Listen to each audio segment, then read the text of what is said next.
There was a time when half the phones on Earth answered to one name. In the markets of Lagos, in the packed trains of Mumbai, in the rain of London nights, the glowing screens were different shapes and colors, but the logo was the same. Nokia. Not just a big player, but the player. Around 2007, this company controlled roughly half of the global phone market, selling more devices than its closest rivals combined. Let me take you back to that moment. Street vendors in Nigeria clipping blue and white Nokias to their stalls. Teenagers in Europe hammering out texts on the indestructible 3310 and its descendants. Business travelers in Shanghai sliding open N-series smartphones that could browse the web, take photos, play music, and survive being dropped down a flight of stairs. Nokia wasn't just making phones, it was quietly running the world's communication grid from people's pockets. The money flowed, the wealth piled up, and the company's power reached from a tiny Finnish river town to every continent. This was an empire built on reliability, long battery life, cheap handsets, signal everywhere. For hundreds of millions moving from poverty into the connected world, the first digital object in their life was a Nokia. His story is one of engineering pride and almost boring dominance, the kind of dominance that feels permanent, untouchable. Yet, here is the ominous line in the story. Within a single decade of that peak, Nokia's phone division would be sold off to Microsoft for a fraction of its former value, written down on balance sheets like an old factory no one needed anymore. The company that once shipped more phones than anyone else would finally exit the business it had defined. So what happened in between? Picture a dark conference room in Finland, January 2007. Nokia executives, designers, and engineers watching a live stream from San Francisco as a black turtleneck walks on stage. Steve Jobs unveils the iPhone, calling it a revolutionary smartphone with a giant touchscreen and no physical keyboard. Some in the room lean forward, others lean back and laugh. No buttons, weak battery, fragile glass, expensive contract, a toy, a niche. Surely no threat to a fortress made of hundreds of millions of devices a year. It's an example of what happens when a company believes its past guarantees its future. Nokia didn't just lose to Apple in the market, it was slowly undone by its own pride, by internal politics, by a refusal to truly become software first. While Apple built a seamless ecosystem of iPhone, iOS, and later the App Store, Nokia clung to Symbian, an operating system so fragmented and painful for developers that it turned advantage into dead weight. At times inspiring, and at times chilling, this is the journey ahead. From rubber boots and cables in a quiet Finnish town, to a near monopoly on mobile phones, to boardroom battles over touchscreens, Symbian chaos, and finally, the burning platform memo that admitted the empire was on fire. How does a company that connected billions end up watching its own platform burn? To answer that, we have to go back to where Nokia's life began. So let me take you back to a place that doesn't look like the headquarters of a global empire at all. There was a time when Nokia was not a logo on a billion phones, but a noisy pulp mill on the edge of a frozen river, in a tiny Finnish town most of the world had never heard of. 19th century Finland was poor, rural, and harsh. Long winters, short days, very little money. On the banks of the Nokian Virta River, water power was the only real energy source, so men built mills, not microchips. Nokia's life began here in 1865, grinding wood into paper while snow piled up outside, turning forest and river into survival. No venture capital, no venture pitch decks, just sawdust, steam, and the quiet desperation of a country trying to claw its way out of poverty. From that riverbank, the company did something that would define its future. It refused to stay one thing. The pulp mill added rubber, then boots, tires, and galoshes that trudged through the same snow that powered the factory. Then came cables and electrical wires, carrying power across a nation that was still learning what electricity even meant. Each shift looked small at the time. Together, they were a pattern. When the world changed, Nokia changed with it. By the mid-20th century, this once provincial mill was wiring Finland, then helping to wire Europe. Cables led naturally to telecommunication lines, then to electronics, radios, and early network equipment. What began as paper became rubber, then copper, then signals in the air. Adaptability was the family trait, the quiet superpower that turned a river town survivor into the nervous system of a connected planet. But here is where the story becomes at times inspiring and at times chilling. For a small, often overlooked country, Nokia was proof that wealth and power could be built far from Silicon Valley or Wall Street. It gave Finland jobs, pride, and influence. At its peak, the company would control close to half of the global mobile phone market, outselling rivals combined and putting Nokia in the pockets of farmers in India, teenagers in Europe, and executives in New York. Yet the same confidence that lifted it up would later harden into something else. It's an example of what happens when adaptability turns into certainty. When a company that once reinvented itself from pulp to rubber to cables starts believing that one more hardware upgrade can beat a software revolution. So this story is not just about phones. It is about how empires die when they misread a platform shift. From devices to ecosystems, from hardware specs to software experience, from owning the handset to owning the life that runs through it. Nokia mastered the first world and hesitated at the gates of the second. In the chapters ahead, the camera will move from that frozen river to glass offices and late-night meetings. From the rise and peak, to denial and internal warfare, to engineers quietly building touchscreens while executives laughed at the iPhone, and finally to the burning platform memo and the Microsoft deal. Did Apple kill Nokia, or did Nokia's own empire collapse from within? To answer that, we have to watch the transformation play out step by ruthless step. To watch that transformation, let me take you back to a time when Nokia didn't make phones at all. It made paper. It made rubber boots. It made cables. This empire of mobile power began its life in mud, sawdust, and factory smoke on the edge of a cold Finnish river. There was a time when Nokia was not one company, but three. A 19th century paper mill on the Nokian-Virta River, a rubber company stamping out galoshes and car tires, and a cable manufacturer pulling miles of copper for telegraph and telephone lines. In mid-20th century Finland, these pieces were fused together, not by some sleek tech visionary, but by a very practical idea: survival in a small, poor, war-scarred country that needed national champions more than it needed purity of focus. The cable side quietly changed everything. Supplying telegraph and telephone cables pulled Nokia into the nervous system of communication itself. Once the company was inside that system, it didn't stop at metal. It moved into electrical components, then early electronics, then switching equipment that decided where every call went. Step by step, the business shifted from wet paper pulp and rubber fumes to the invisible flow of signals, money, and power. Because those moves kept working, a dangerous belief took root.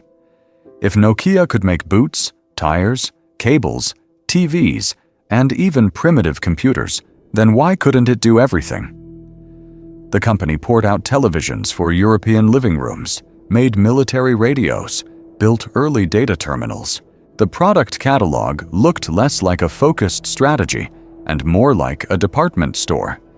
Yet the profits kept the lights on, So the lesson seemed obvious. Diversification was not a risk. Diversification was the strategy. This created a very particular mindset. Engineers were trained to jump between categories. Managers were rewarded for adding new lines, not killing old ones. Nokia's story is one of constant reinvention, at times inspiring and at times chilling, because the same flexibility that rescued it from poverty-level obscurity also taught it that specialization was for weaker firms. Why pick one future when every future could be a side project? Early leaders leaned into that logic. Backed by a supportive Finnish state that needed industrial champions, they were encouraged to think of Nokia as the country's technological flag. Credit, contracts, and political goodwill flowed toward the company. It was no longer just a manufacturer. It was a symbol that Finland could escape the shadow of bigger neighbors and finally claim some industrial wealth of its own. But it's an example of what happens when national pride and corporate success merge too tightly. The more Nokia did, the more untouchable it felt. The more untouchable it felt, the less urgent focus seemed. That same instinct to be everywhere would later splinter its software platforms, fracture its phone lineup, and slow its response when a glass rectangle from California rewrote the rules. Inside those old cable factories, the seeds of mobile greatness were planted. Inside that culture of, yes, we do everything, the weakness that the iPhone would expose was already growing, quietly, in the dark. And in the next chapter, that weakness meets its perfect enemy. And in the next chapter, that weakness meets its perfect enemy. Let me take you back to a different front line. There was a time when the most important battlefield for Nokia wasn't the mall or the carrier store, it was the air itself. Cold War airwaves stretching over frozen forests, sitting right next to the Soviet Union, where a dropped call wasn't an inconvenience, it was a security risk. Finland in the 1960s and 70s lived in the shadow of Moscow. Officially neutral, unofficially squeezed, it sat on the edge of two worlds and survived by being useful, disciplined, and quiet. For a small country with a long border and a short history of independence, secure communications were life support. Governments, the military, emergency services, even the national power grid needed radios that worked in snowstorms, on patrol boats, in bunkers, and on remote roads where a breakdown meant real danger, not just boredom. Into that tension stepped Nokia. The same company that made rubber boots and paper began building radio telephones for the Finnish army, police, and railways. Not glamorous, not consumer-facing. But this is where the empire started to learn a new language. Engineers obsessed over radios that could survive Arctic winters, salt spray, and being dropped on concrete, then still turn on. Antennas were tuned for patchy coverage across forests and lakes, not manicured city centers. It was hardware as survival gear, not fashion. Because of that harsh environment and that geopolitical pressure, the Nordic region did something extraordinary. Instead of waiting for the US or the Soviets, they created their own mobile standard, NMT, the Nordic Mobile Telephone System. It launched commercial cellular service in the early 1980s, years before most of the world took mobile phones seriously. Towers went up across Sweden, Norway, Denmark, Finland. Signals leapt across borders that tanks could not. Nokia supplied the infrastructure, base stations, switches, the invisible skeleton of the network.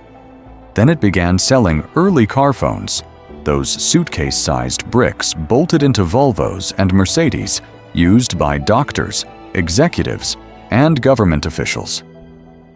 The money wasn't in ringtones yet. It was in reliability. If a minister's call dropped in a blizzard, someone at Nokia heard about it. His story is one of learning that networks and devices were the same kind of problem. an engineering puzzle to be crushed by better circuits, stronger casings, tighter tolerances. Failure meant redesigning the antenna, reinforcing the housing, adding another test in the climate chamber. It was an example of what happens when a company grows up believing that every challenge can be solved with more hardware excellence. At times inspiring and at times chilling, that mindset made Nokia ruthless about quality. Phones would be tested in saunas and freezers, bent, shaken, drowned, and resurrected. The result was legendary durability and, later, global wealth. But hidden inside that success was the blind spot. When life has trained a company to treat the airwaves as hostile and the device as a shield, software feels secondary, decorative, almost frivolous. And when a glass rectangle from California finally arrived, promising that the real power lived inside the screen, not the antenna, Nokia's Cold War instincts would tell it that the enemy had misunderstood the battle. The problem was, this time, the battlefield had moved. There was a time when owning a mobile phone meant owning half a car. Not a sleek dashboard screen, but a black box bolted under the seat, cables snaking into the trunk, and a handset that looked like it had escaped from a Cold War bunker. Let me take you back to Nokia's first real battlefield. Not shopping malls, highways, police convoys, remote forests. In the late 1970s and early 80s, the company was building massive car phones and suitcase units for truckers, emergency services, and executives whose lives ran on radio calls and fast decisions. These were not products for the public. They were symbols. A coiled cord and heavy handset hanging in a Mercedes quietly announced, "This driver has money, power, and access to a network most people would never touch." The constraints were brutal. Early mobile networks were analog, patchy, and fragile, with coverage that vanished the moment a patrol car left the city. Batteries were so huge they lived in the trunk or in a briefcase that weighed as much as a small child. A single call could drain them in an hour. Handsets overheated. Signals bled into each other. Only a tiny elite could afford the hardware, the installation, and the monthly fees that looked more like a second mortgage than a phone bill. Yet in that harsh environment, Nokia's reputation hardened. Governments and operators needed a partner who could make this bleeding-edge technology behave in the real world, in snowstorms, on gravel roads, in patrol boats on dark lakes. Nokia answered by doing the unglamorous work, tuning radios to squeeze a little more range from a tower, redesigning circuits so a police dispatcher's call would cut through static, shipping spare parts to remote depots so no ambulance sat silent. Inside the company, this was a point of pride that bordered on obsession. Engineers argued for weeks over antenna geometry, shaving millimeters off metal traces to win another bar of signal at the edge of coverage.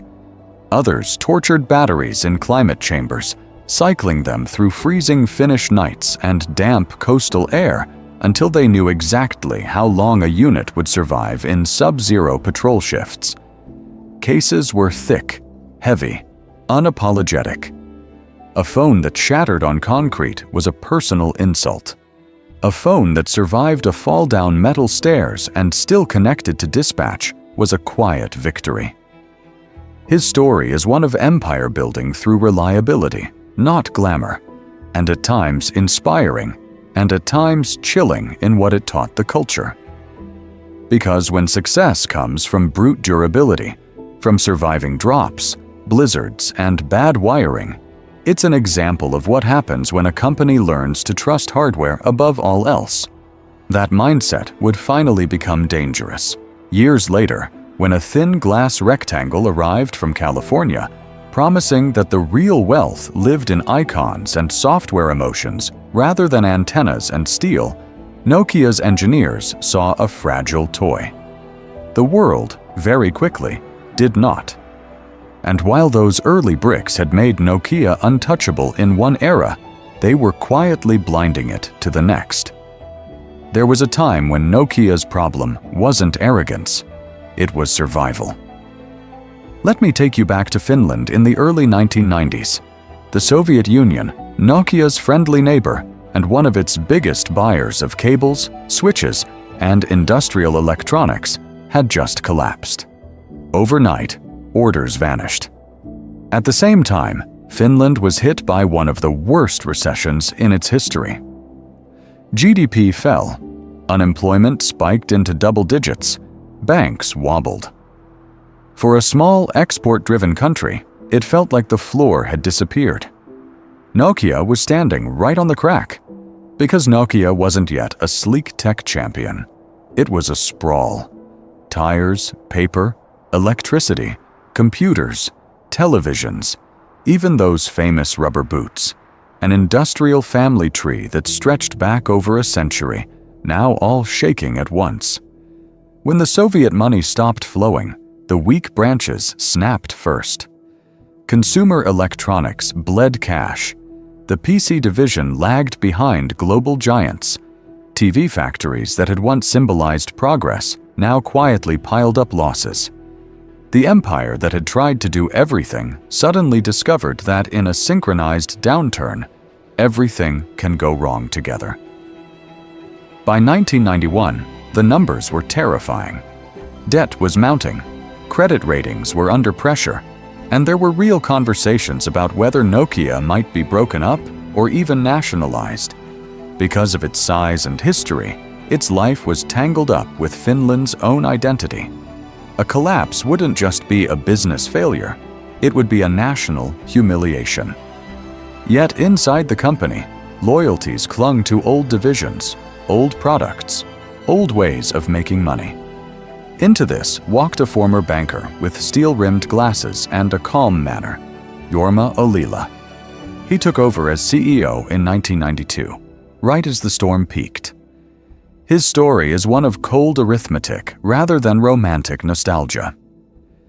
Looking at the books, he saw that the only real growth, the only path to future wealth and power, came from two places: mobile phones and the network gear that made them work. Everything else, no matter how beloved, was dragging Nokia under. So he made a decision that felt ruthless inside the company. Sell the computer business, sell the television factories, spin off the cables. Even the rubber and tire operations, the very roots of Nokia's life, were put on the block. Thousands of jobs were cut. Towns that had grown around Nokia plants watched decades-old divisions close. Engineers who had spent a career perfecting CRT televisions were told the future was in tiny antennas and invisible radio waves. The resistance was intense. Managers fought to save their fiefdoms. Unions warned of devastation. To many, it looked like Nokia was amputating healthy limbs to save a maybe. Yet Ollila and his allies kept pushing, narrowing the company again and again, until one day the org chart told a new story. Nokia was no longer a messy conglomerate. It was a pure telecom and mobile company. It's an example of what happens when crisis forces a choice between memory and survival. Nokia chose survival. The bet was desperate. The bet was absolute. And for a brief, blazing period, that bet would let one company rule half the phones on Earth. But every desperate bet comes with a hidden cost, and Nokia was about to discover what it had traded away. There was a time when a mobile phone was a brick with an antenna, a corporate weapon, something a CEO slammed on a table to show power. Nokia looked at that world and made a different decision. If this new empire was going to conquer the planet, the phone couldn't stay a brick. It had to shrink, soften, and slip into everyday life. So let me take you back to the early 1990s, when Nokia began rolling out consumer models that looked less like military hardware and more like something you actually wanted to be seen holding. The phones got smaller. The plastics turned from dull gray to deep blues, greens, even reds. Antennas tucked in. Curves replaced sharp edges. A Nokia 2110 or 3210 didn't just fit in a pocket, it fit into a night out, a schoolyard, a cramped apartment where money was tight, but dreams were loud. Inside Nokia's headquarters, the real insight was ruthless in its simplicity. This wasn't only a communication tool, it was an identity marker. If a watch or a pair of shoes said something about a person, why couldn't a phone? That thought unlocked a wave of experiments. Interchangeable express-on covers turned the same device into a dozen different personalities.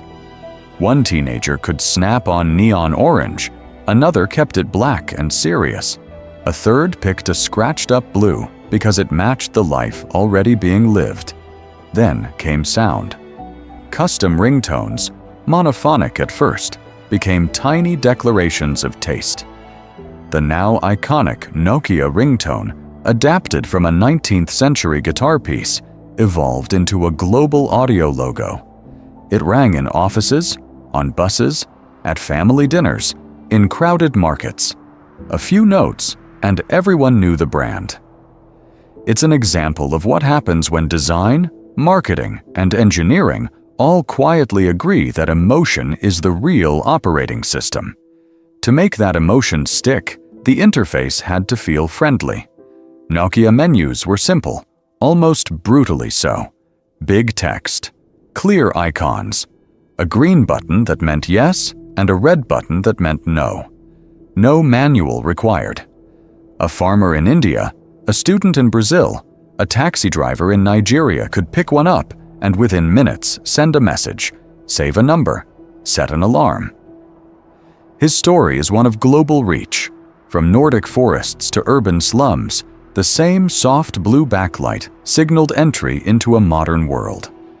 In many emerging markets, a Nokia became the first expensive object a family bought after a television. It was a symbol of upward mobility, a pocket-sized announcement that poverty might finally be loosening its grip. Prepaid SIM cards, shared handsets, charging stations in kiosks. The phone was personal, but it was also communal, passed around like a shared ticket to the future. And yet, hidden inside this triumph was the seed of a future blind spot. The company that once led by treating phones as emotional objects would later talk about them in spec sheets and spreadsheets, just as another firm in California prepared to rebuild desire from glass, metal, and touch. There was a time when the word Nokia didn't just mean a phone. It meant the phone, the default, the background object in nearly every pocket on Earth, humming quietly at the center of daily life. Let me take you back to the early 2000s. A school corridor in London, a bus stop in Lagos, a night train in India. Teenagers are hunched over their laps, thumbs flying under the desk, sending texts with a 9-key pad they could use blind. On a construction site in Brazil, a worker in a hard hat pulls on a dusty blue brick of plastic, checks the time, slams it back into a tool belt. Thousands of miles away, a farmer in a remote village stands on a small hill, arm raised, chasing one bar of signal on the same familiar logo. The model numbers changed, but the feeling did not. The 3210, the 3330, and above all, the Nokia 3310. That phone became legend. Week-long battery life in a world where chargers were rare. A casing that could survive concrete, mud, and the occasional trip through the washing machine. People dropped it, kicked it, watched the back fly off and the battery skid across the floor, then calmly snapped it together and answered the call. Indestructible began to feel untouchable. Inside that gray-green screen lived a tiny cultural phenomenon. Snake. A black line eating dots, growing longer, faster, crueler with every turn. It spread in schoolyards and break rooms, on factory floors and long bus rides, one of the first truly global mobile games. High scores became a kind of social currency, a quiet competition that crossed languages and borders long before app stores and esports. Behind this everyday magic was a machine of industrial power. Nokia's factories were tuned like engines, pumping out tens of millions of units with ruthless efficiency, shaving seconds off assembly, cents off each component. The company locked in relationships with operators from Europe to Asia to Africa. So when a customer walked into a shop and asked for a phone, the answer, more often than not, was a Nokia by default. From ultra-low-cost handsets in emerging markets to sleek, chrome-trimmed models in wealthy capitals, the empire covered every price point, every shelf, every billboard. Competitors tried to answer. Motorola pushed razor-thin flip phones. Siemens experimented with shapes and colors. Others chased fashion or niche features. But Nokia moved faster, releasing waves of new devices, segmenting the market into ever finer slices, filling each gap before rivals could breathe. To many observers, the race was over before it began. And when the world believes a champion cannot fall, something subtle happens inside the champion's own walls. Success hardens into habit. Habit hardens into certainty.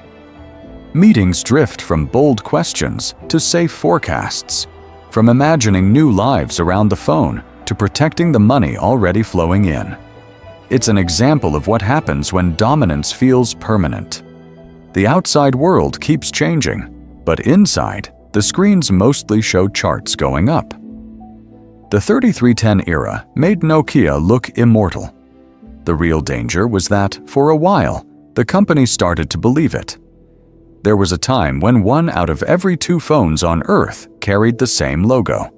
Not in one country, not in one region, but across continents, languages, and income levels. The answer to, "What phone do you use?" kept coming back to a single name: Nokia. Let me take you back to the mid-2000s. Global mobile sales are exploding. Hundreds of millions of new users are joining the networked world every year. And in that tidal wave, Nokia is the giant standing in the middle of the ocean. Around 40 to 50% market share. At points, it sells more phones than its nearest competitors combined. Motorola, Samsung, Sony Ericsson, Siemens, all clawing for space, while Nokia ships everything from $30 candy bars in India to high-margin in-series devices in Europe and the US. This is not just wealth, it is power. Because when one company controls that many pockets and purses, operators notice. Carriers in Europe, Asia, Latin America lean on Nokia for co-marketing campaigns, plastering its models across billboards and shop windows. They sign volume deals that quietly lock in millions of units per year. In some markets, exclusive colors or slightly tweaked models appear only on one network. A subtle reminder that if you want the hot phone, you play by Nokia's rules.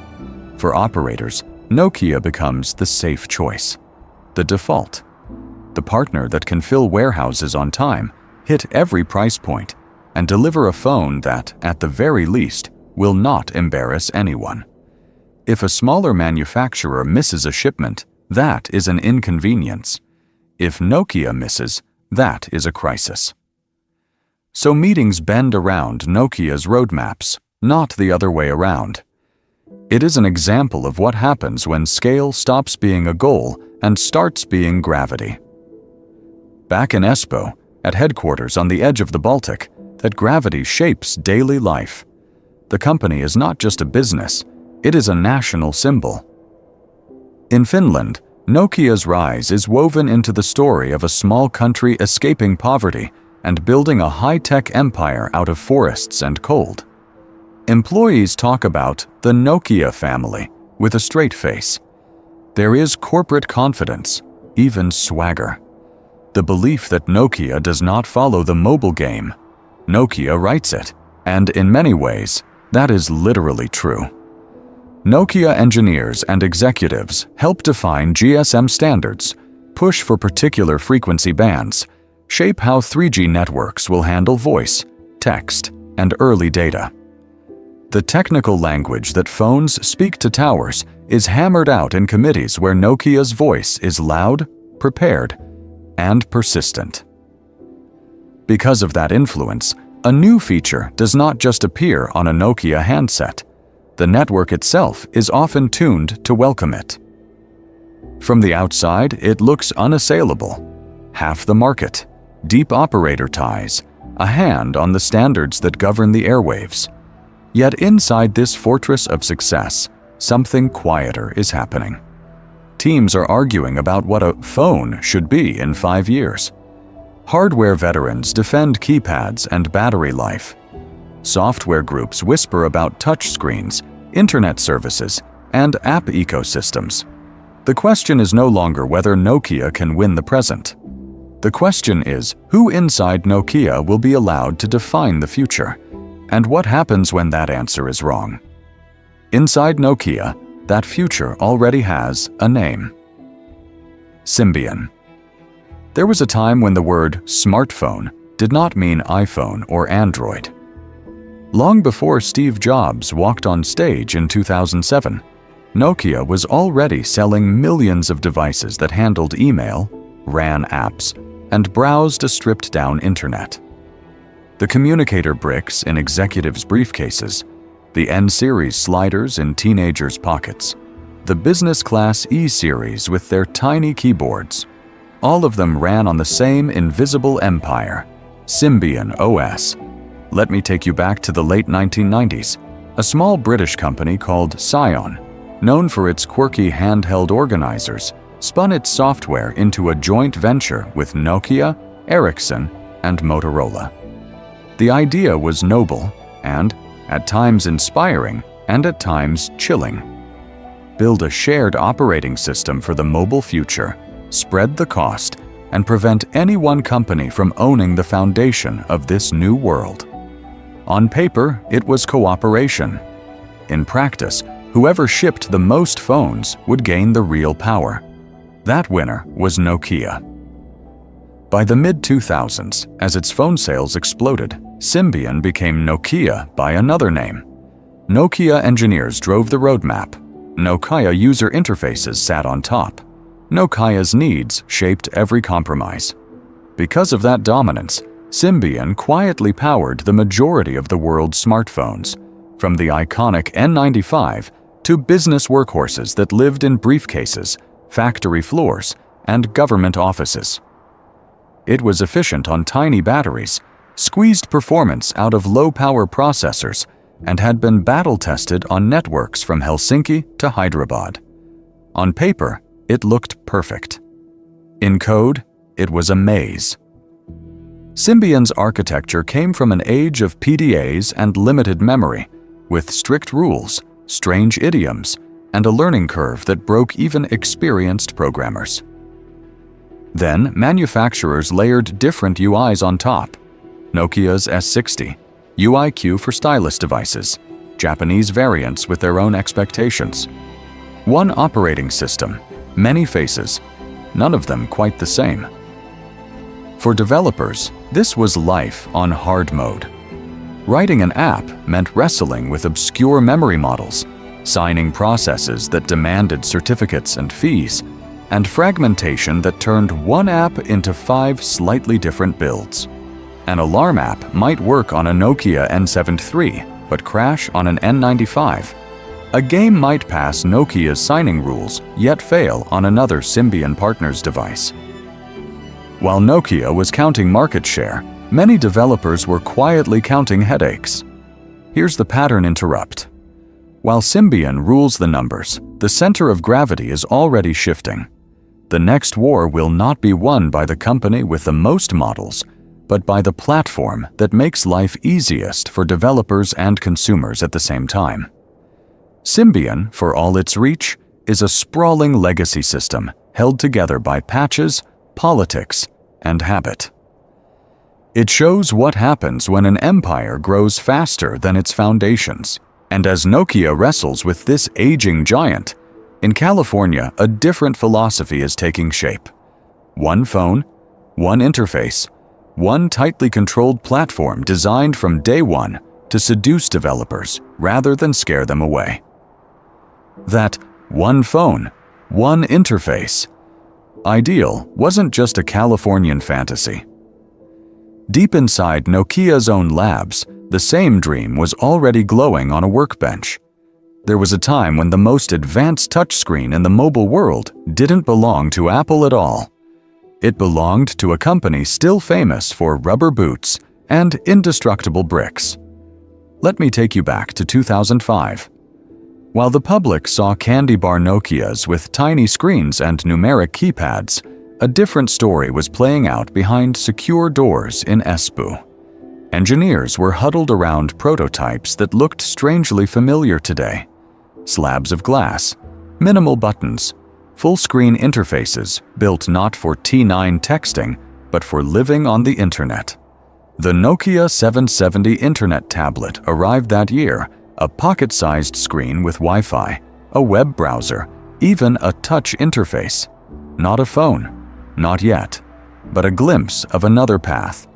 Inside, teams were already demoing capacitive touch panels that responded to the lightest finger swipe, not the clumsy pressure of a stylus.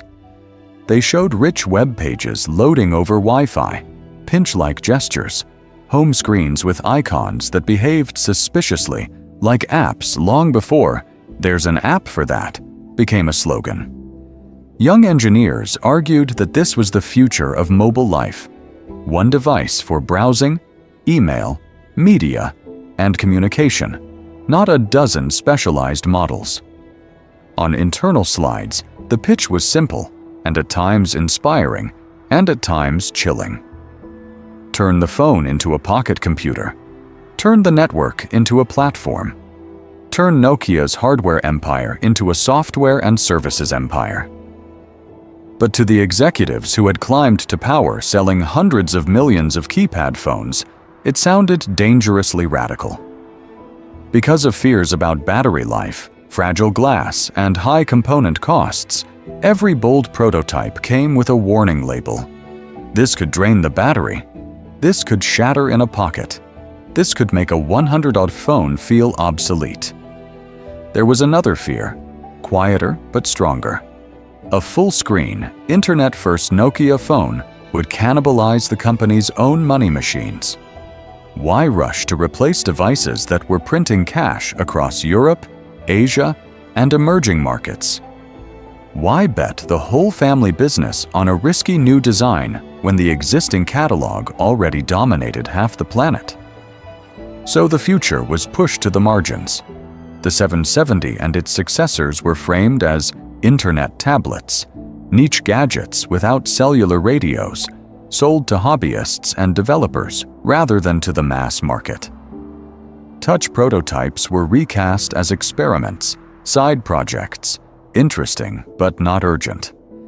Management kept the mainstream line safely anchored in keypads, small screens, and incremental camera upgrades. His story is one of ruthless efficiency. Nokia's is one of ruthless caution. It's an example of what happens when a company sees the future, costs it out, and then quietly shelves it. Somewhere in Nokia's labs, years before the iPhone keynote, a working answer to Apple was already running. The people closest to the code knew the world was ready. The people in charge decided it wasn't, and that decision is about to collide with Steve Jobs on stage. That collision was made even more dramatic by one dangerous illusion inside Nokia. On paper, it looked like they were already years ahead. There was a time when the spec sheet was treated like holy scripture, and by that standard, Nokia didn't just win, it dominated. Let me take you back to 2006. The Nokia N95 appears, a sliding brick of engineering pride.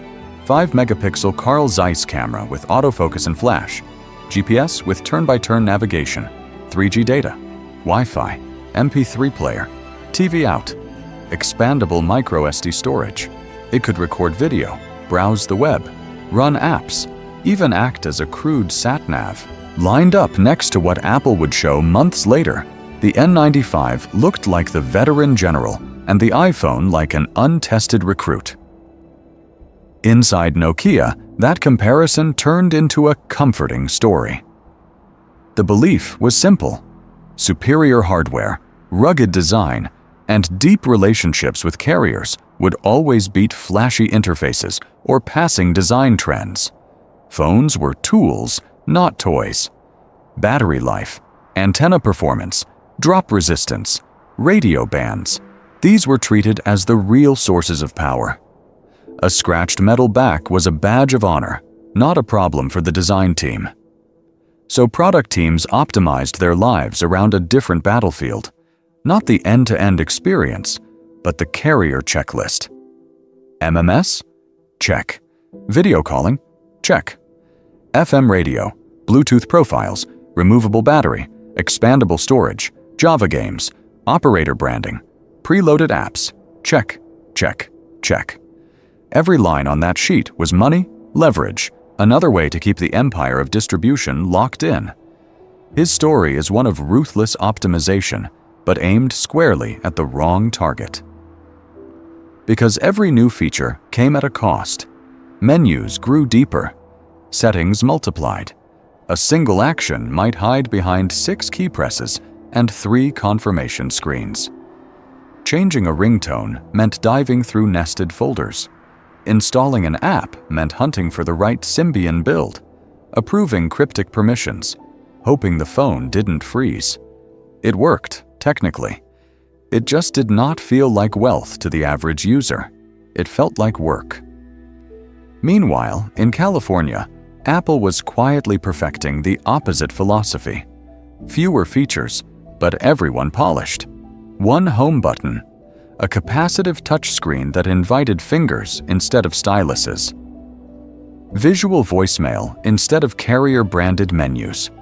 No memory card slot, no removable battery, fewer radio tricks on launch, yet the whole device felt simpler, more human.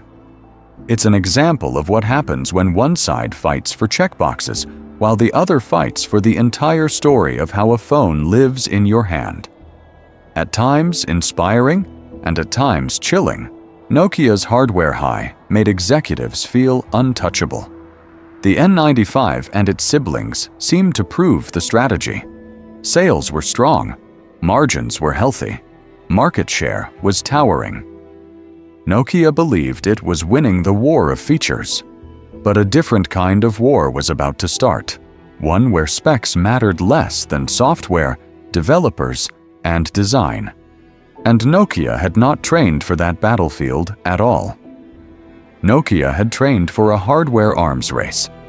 What arrived instead, on a darkened stage in San Francisco, was a software revolution wearing a glass and metal disguise.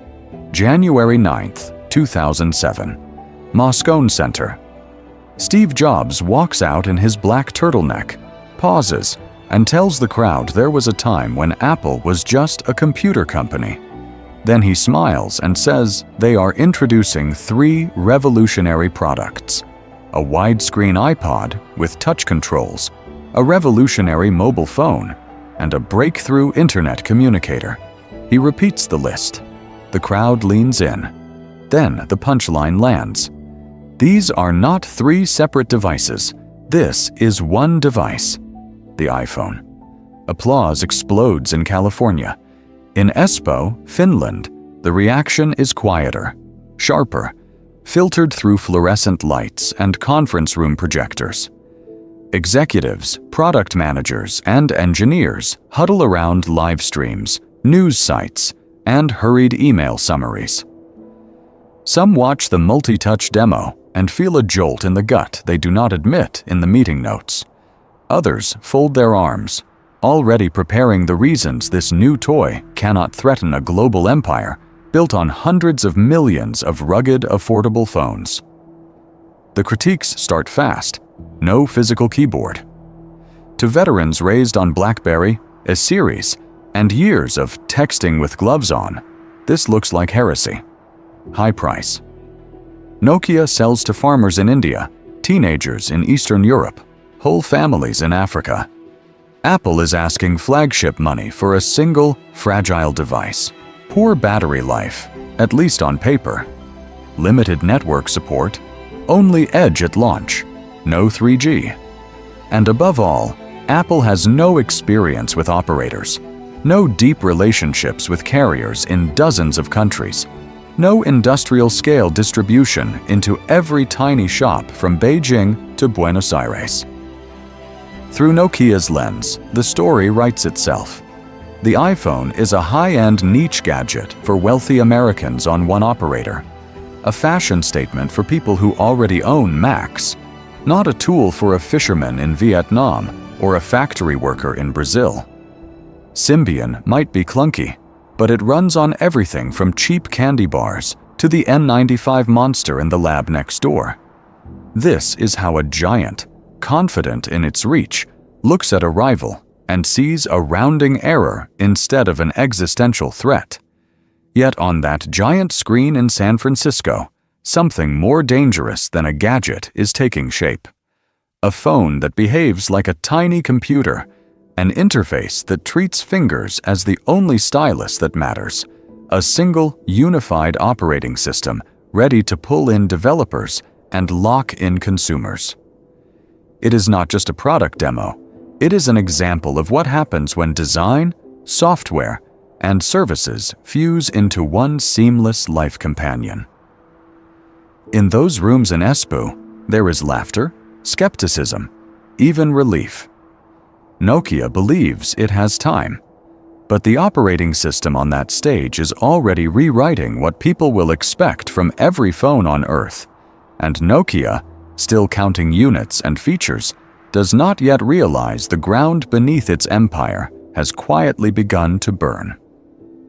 Nokia does not just misread a product on that stage, it misreads what a phone even is.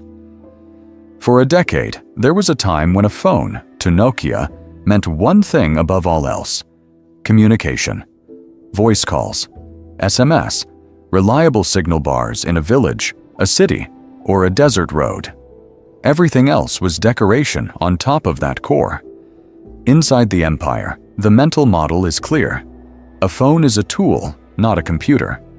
You optimize antennas, battery life, rugged shells. You squeeze in cameras, music players, maybe some email, but those live as add-ons, menu items buried 3 clicks deep.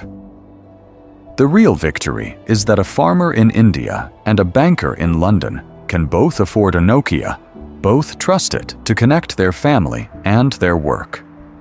That belief makes sense until the glass slab arrives. When the iPhone appears, Nokia sees a luxury experiment, not a platform. Multi-touch looks like a party trick. Pinch to zoom? Fun, but not as important as week-long standby time. Full web browsing on a tiny screen seems wasteful when operators still charge by the megabyte. Even the fluid interface, that eerie sense that the phone is alive under your fingers, feels like design theater rather than power. Yet that responsiveness is quietly rewiring human expectations of how technology should feel. Compare a 2006 Nokia N95 to the 2007 iPhone. On paper, Nokia wins. Better camera, GPS, 3G, removable battery, expandable storage. More features, more checkboxes, more money squeezed from every component. But Apple is not selling features. Apple is selling a pocket computer with a browser that shows the real web, fingers as the only pointing device, and an operating system that invites developers to build a new life inside it. Nokia's dashboards, however, flash green. Market share near half the globe. Hundreds of millions of units shipped. Deep relationships with carriers from Europe to Africa, each one subsidizing devices, dictating customizations, feeding forecasts. Against that mountain of data, Apple's single expensive model on one US carrier looks harmless. It's an example of what happens when numbers are accurate, but the questions behind them are wrong. Culturally, the gap is even wider. Apple obsesses over end-user delight, over that first swipe on glass, over removing buttons until nothing interrupts the experience. Nokia obsesses over satisfying operators, hitting price points for dozens of segments, tailoring firmware variants to keep every partner happy. One company designs for the person holding the phone. The other designs for the person buying 10 million units at a negotiation table. Now, let me take you back to that launch and flip the frame. Imagine Nokia treating the iPhone not as a curiosity, but as an existential warning. Overnight, Symbian touch projects move from side labs to the main stage. Hardware roadmaps bend toward large capacitive screens, not tiny keypads. Carriers are told, ruthlessly, that Nokia will ship what end users love, even if that means fewer custom menus and less control. Developer tools are rebuilt, not patched, to create a real ecosystem instead of a maze. In that alternate story, the burning platform Memo arrives in 2007, not 2011, and the fall of this empire plays out very differently. But that is not the path Nokia chooses, and the cost of that misread is about to compound. That cost was magnified by something Nokia could not yet see. Apple was quietly arming itself with a weapon far more dangerous than a shiny touchscreen. The real disruption was not the glass slab in your hand. It was the invisible rails underneath it. There was a time when the first iPhone looked strangely limited. No copy-paste, no 3G, and, officially, no App Store. Publicly, Apple talked about web apps and simple widgets. Privately, in those same years Nokia was celebrating market share, Apple's leadership was sketching out something else entirely. A single, unified software empire where any developer, anywhere on Earth, could reach every iPhone user through one channel. One gate. One gatekeeper. To make that work, Apple did something the old mobile world had almost never done. It treated the phone not as a gadget, but as a small, disciplined computer. One SDK. One set of APIs. One set of human interface guidelines that told developers how buttons should look, how screens should flow, how an app should behave when a call came in. The company would run the global store, handle the money, process the credit cards, push the updates, surface the search results. Developers wrote code. Apple handled everything that felt like paperwork. Let me take you back to Symbian's life at the same moment. On paper, it already powered most of the world's smartphones. In reality, it was less an operating system and more a crowded family argument. Different UI frameworks, different manufacturer skins, different operator demands stapled on top. A camera app on a Nokia N95 did not look like a camera app on a Samsung Symbian device, and both behaved differently from the one on a Sony Ericsson. To ship a single title, a small studio might need multiple code branches, different binaries, and then a journey through a maze of signing authorities and certification labs that charged fees just to say yes. Because of that chaos, many developers simply walked away. The money was unpredictable. The power sat with operators who preloaded their own portals, and discovery meant begging a carrier to bless a download link. Apple's model flipped that. One binary could reach millions.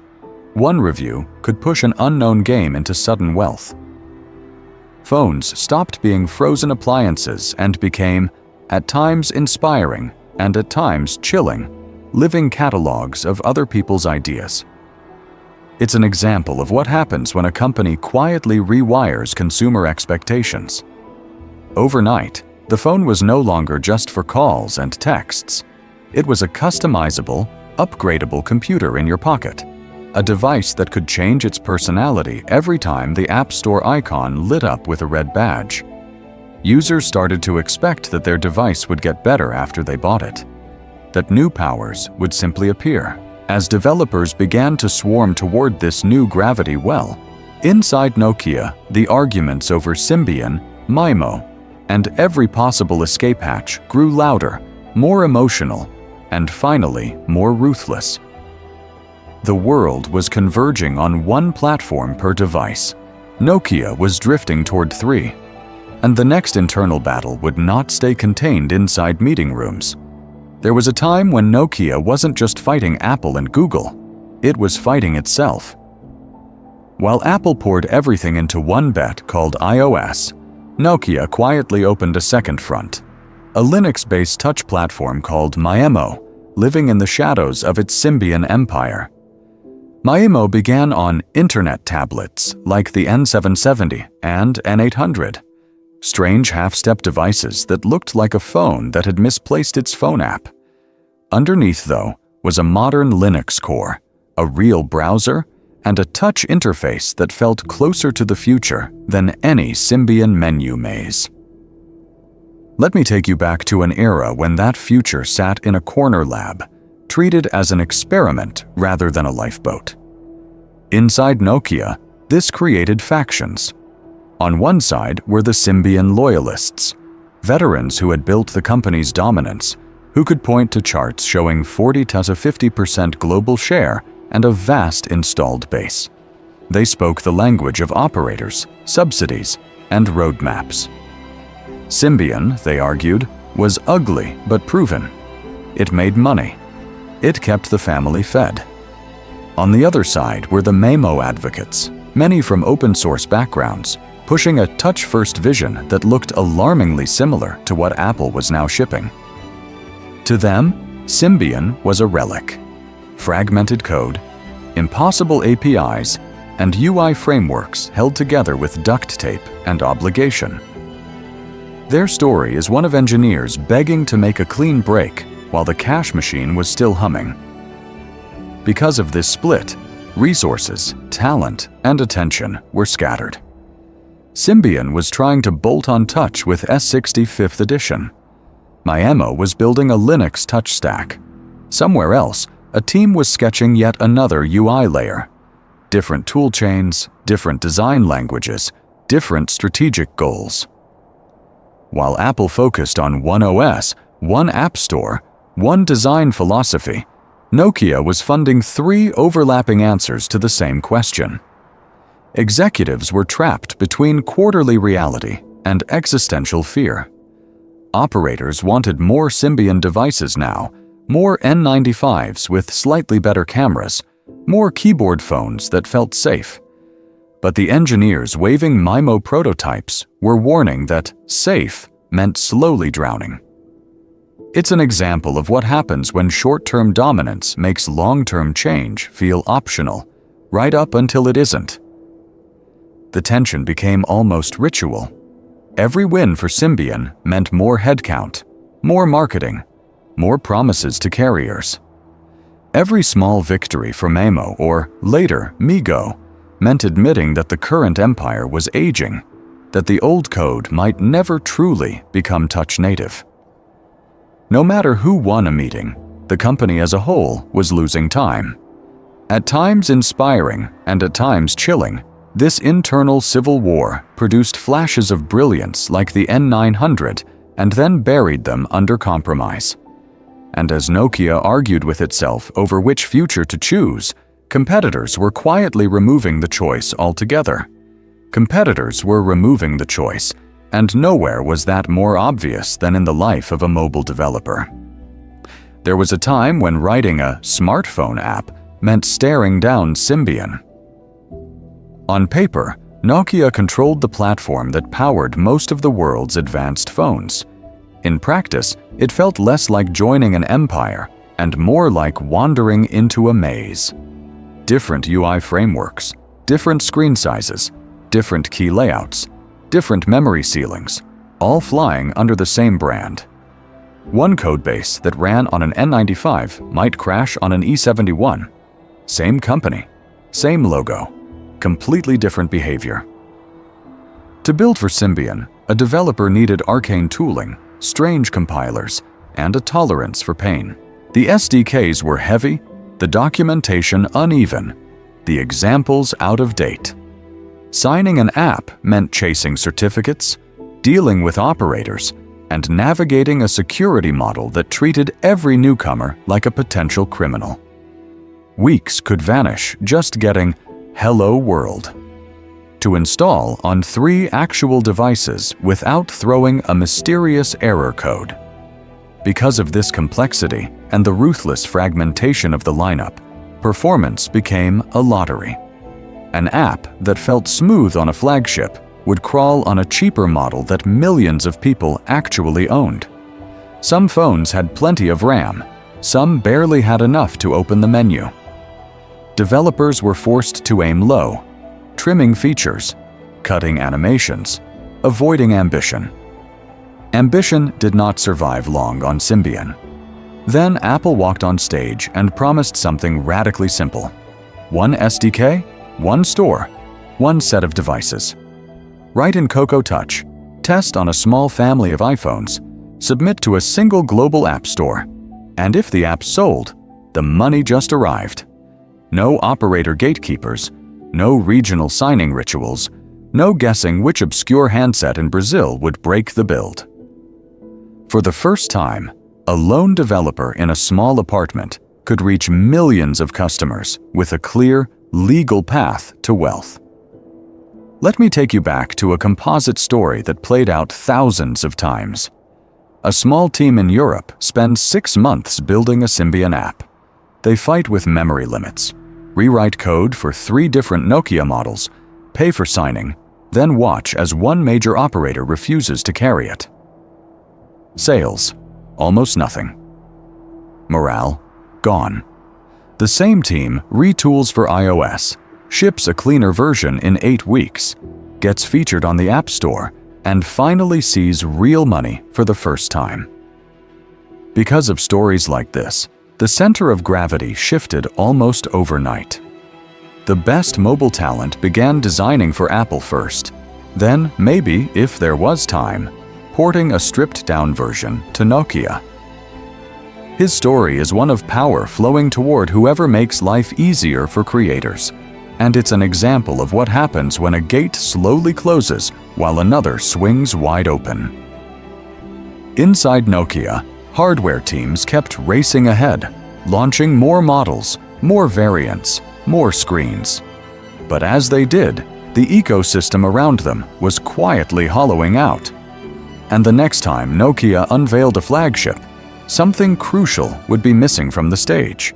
So when Nokia finally rolled out its next hero device, it looked unbeatable on paper. The N95 was a spec sheet with a SIM card, a 5-megapixel Carl Zeiss camera with autofocus, real GPS navigation, 3G data, TV out, a removable battery, and a micro SD slot to hoard music, photos, and entire lives. Next to it, the original iPhone looked strangely bare. No 3G, no GPS, no video recording, no copy-paste, no removable anything. There was a time when that comparison seemed obvious. More features meant more power, more value, more reason to pay a premium. Reviewers lined them up like rival generals. On one side, Nokia's battle-hardened empire of hardware. On the other, Apple's smooth glass rectangle with a single button and a camera that, by old Nokia standards, belonged in poverty. But then people actually used them. On the N95, sending a photo went like this. Open the slider, wait for Symbian to finish waking up, tap through nested menus, pick messaging, choose MMS, attach image, select from a file browser that felt like a filing cabinet, then hope the network cooperated. Every action was an option tree, every setting a tiny exam. Power was there, but it demanded respect, attention, and patience. On the iPhone, the same moment was almost rude in its simplicity. Open Photos, tap the picture, tap Send. The keyboard slid up, the animation glided, the message flew out with a whoosh. No manuals, no codes, no worrying about whether this was MMS or email. It just worked, and it felt good. That was the pattern interrupt the industry didn't see coming, Let me take you back to someone on a couch in 2007, trying to browse the web. On the N95, the web icon opened a miniaturized desktop browser that squeezed full pages into a tiny frame, demanded zoom commands, and stuttered over 3G. Links were hunted with a joystick cursor. On the iPhone, Safari loaded the same page as if the phone believed it was a real computer. Pinch to zoom, flick to scroll, tap with a finger instead of wrestling with keys. Same internet, completely different life. Early on, many tech reviewers crowned the N95 the winner. They counted features, not friction. Because of Nokia's ruthless focus on hardware, it could claim superior specs, longer standby time, more ways to expand, and more knobs to turn. Yet mainstream consumers quietly voted with their money for the device that felt like less work.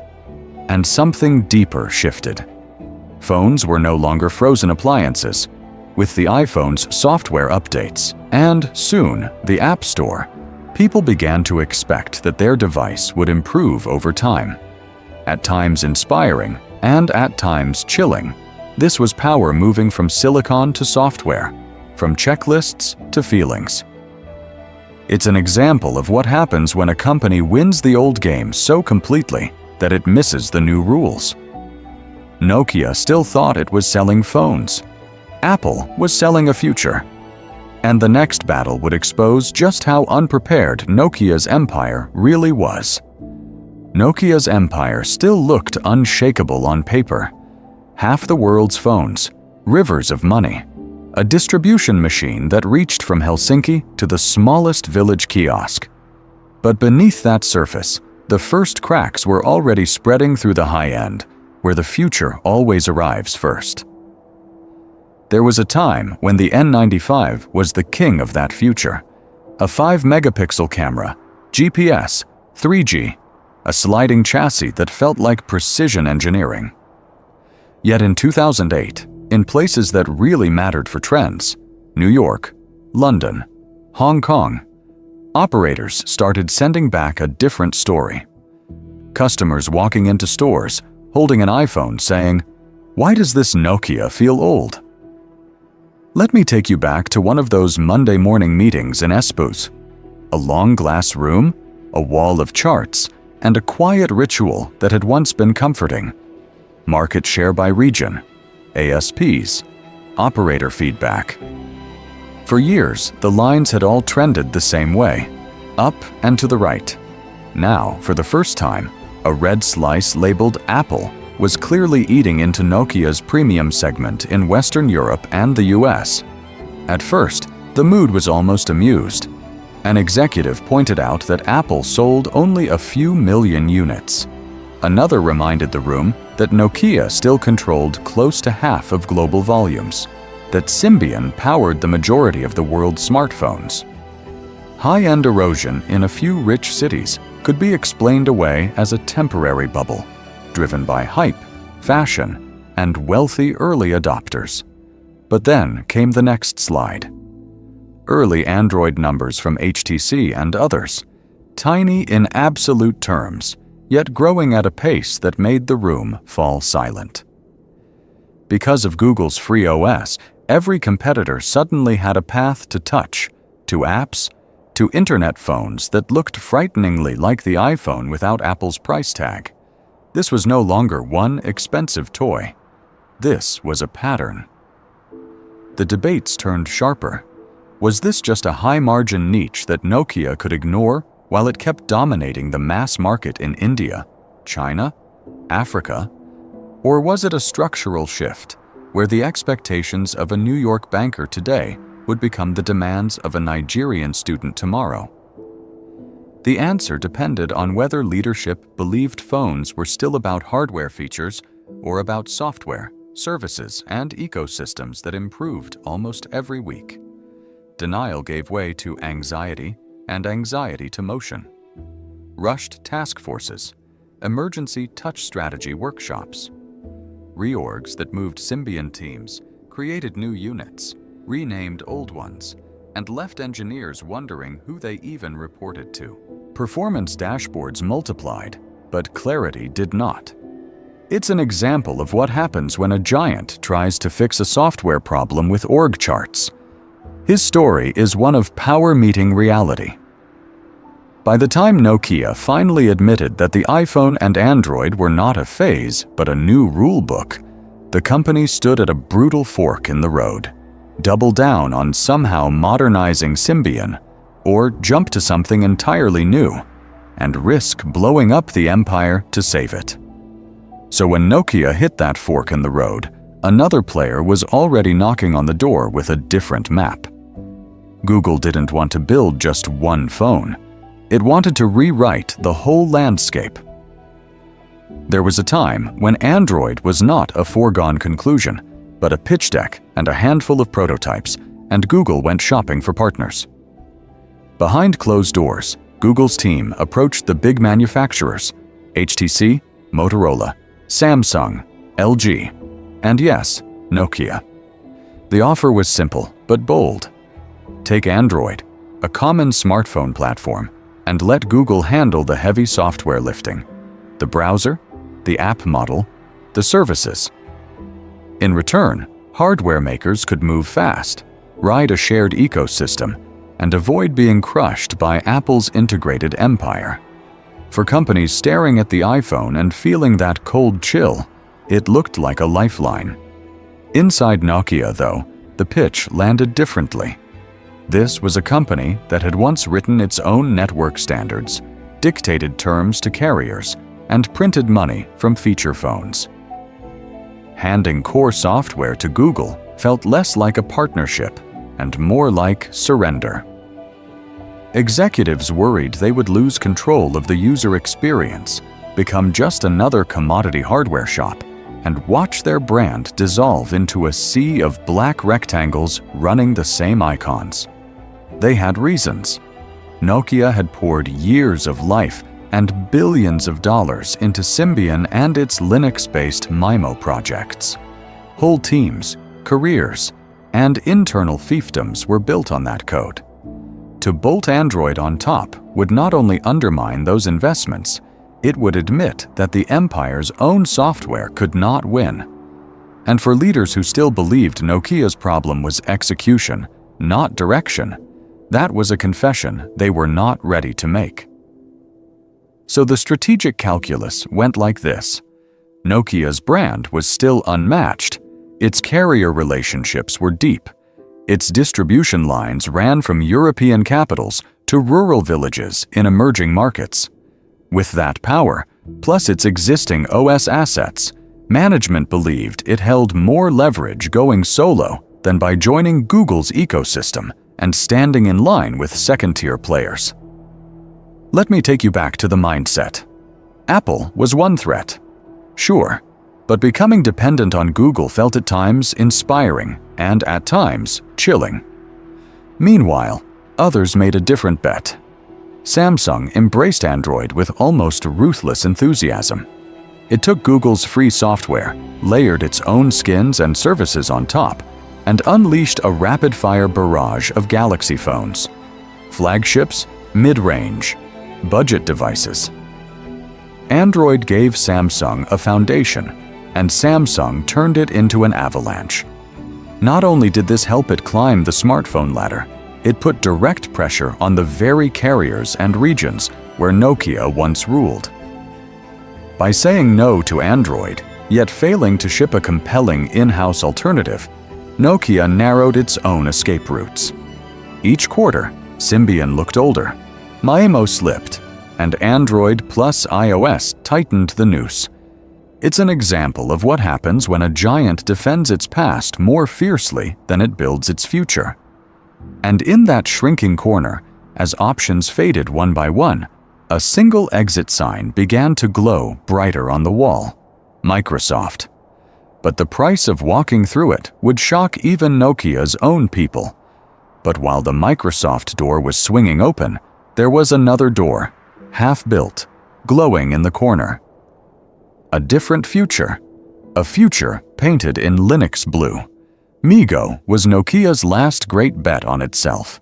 Not a rebadged Symbian, Not a quick cosmetic fix, but a merger of two ambitious projects, Nokia's Memo and Intel's Moblin. Both were Linux-based, both dreamed of real computers in your pocket, and together they promised a modern, open platform that could stand toe-to-toe with iOS and Android instead of begging them for mercy. Let me take you back to 2010. There was a time when the phrase open Linux-based smartphone still sounded like a revolution, not a niche hobby. Inside Nokia, MeeGo was pitched as the clean slate.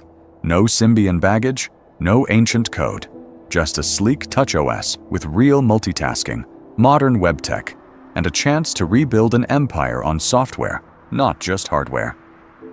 Developers heard cute, open source, no carrier lock-in, and saw freedom. Operators heard another platform to support, and quietly reached for the headache pills. Out of this internal chaos came one object that looked like it had slipped in from a better timeline, the Nokia N9. A single piece of curved glass on the front, no home button, a minimalist polycarbonate shell that felt like it had been carved, not molded. You woke it with a double tap, dismissed apps with a single fluid swipe from the edge, and glided between views with gestures that felt almost obvious. Reviewers called it one of Nokia's most beautiful phones ever. Tech enthusiasts called it the phone that made the iPhone look old for a moment. And yet, by the time the N9 finally reached store shelves in 2011, the verdict inside Nokia had already been written. MeeGo would not be the future. The burning platform memo had scorched Symbian and, in the same breath, quietly singed MeeGo. Publicly, leadership praised the N9's design. Privately, they'd already shifted the strategic bet to Windows Phone. The N9 arrived like a hero at the end of the battle. Dramatic entrance, no army behind it.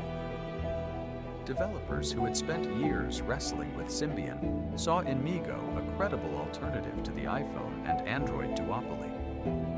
Real Unix under the hood, powerful APIs, a chance to build once and deploy across devices. But operators were tired.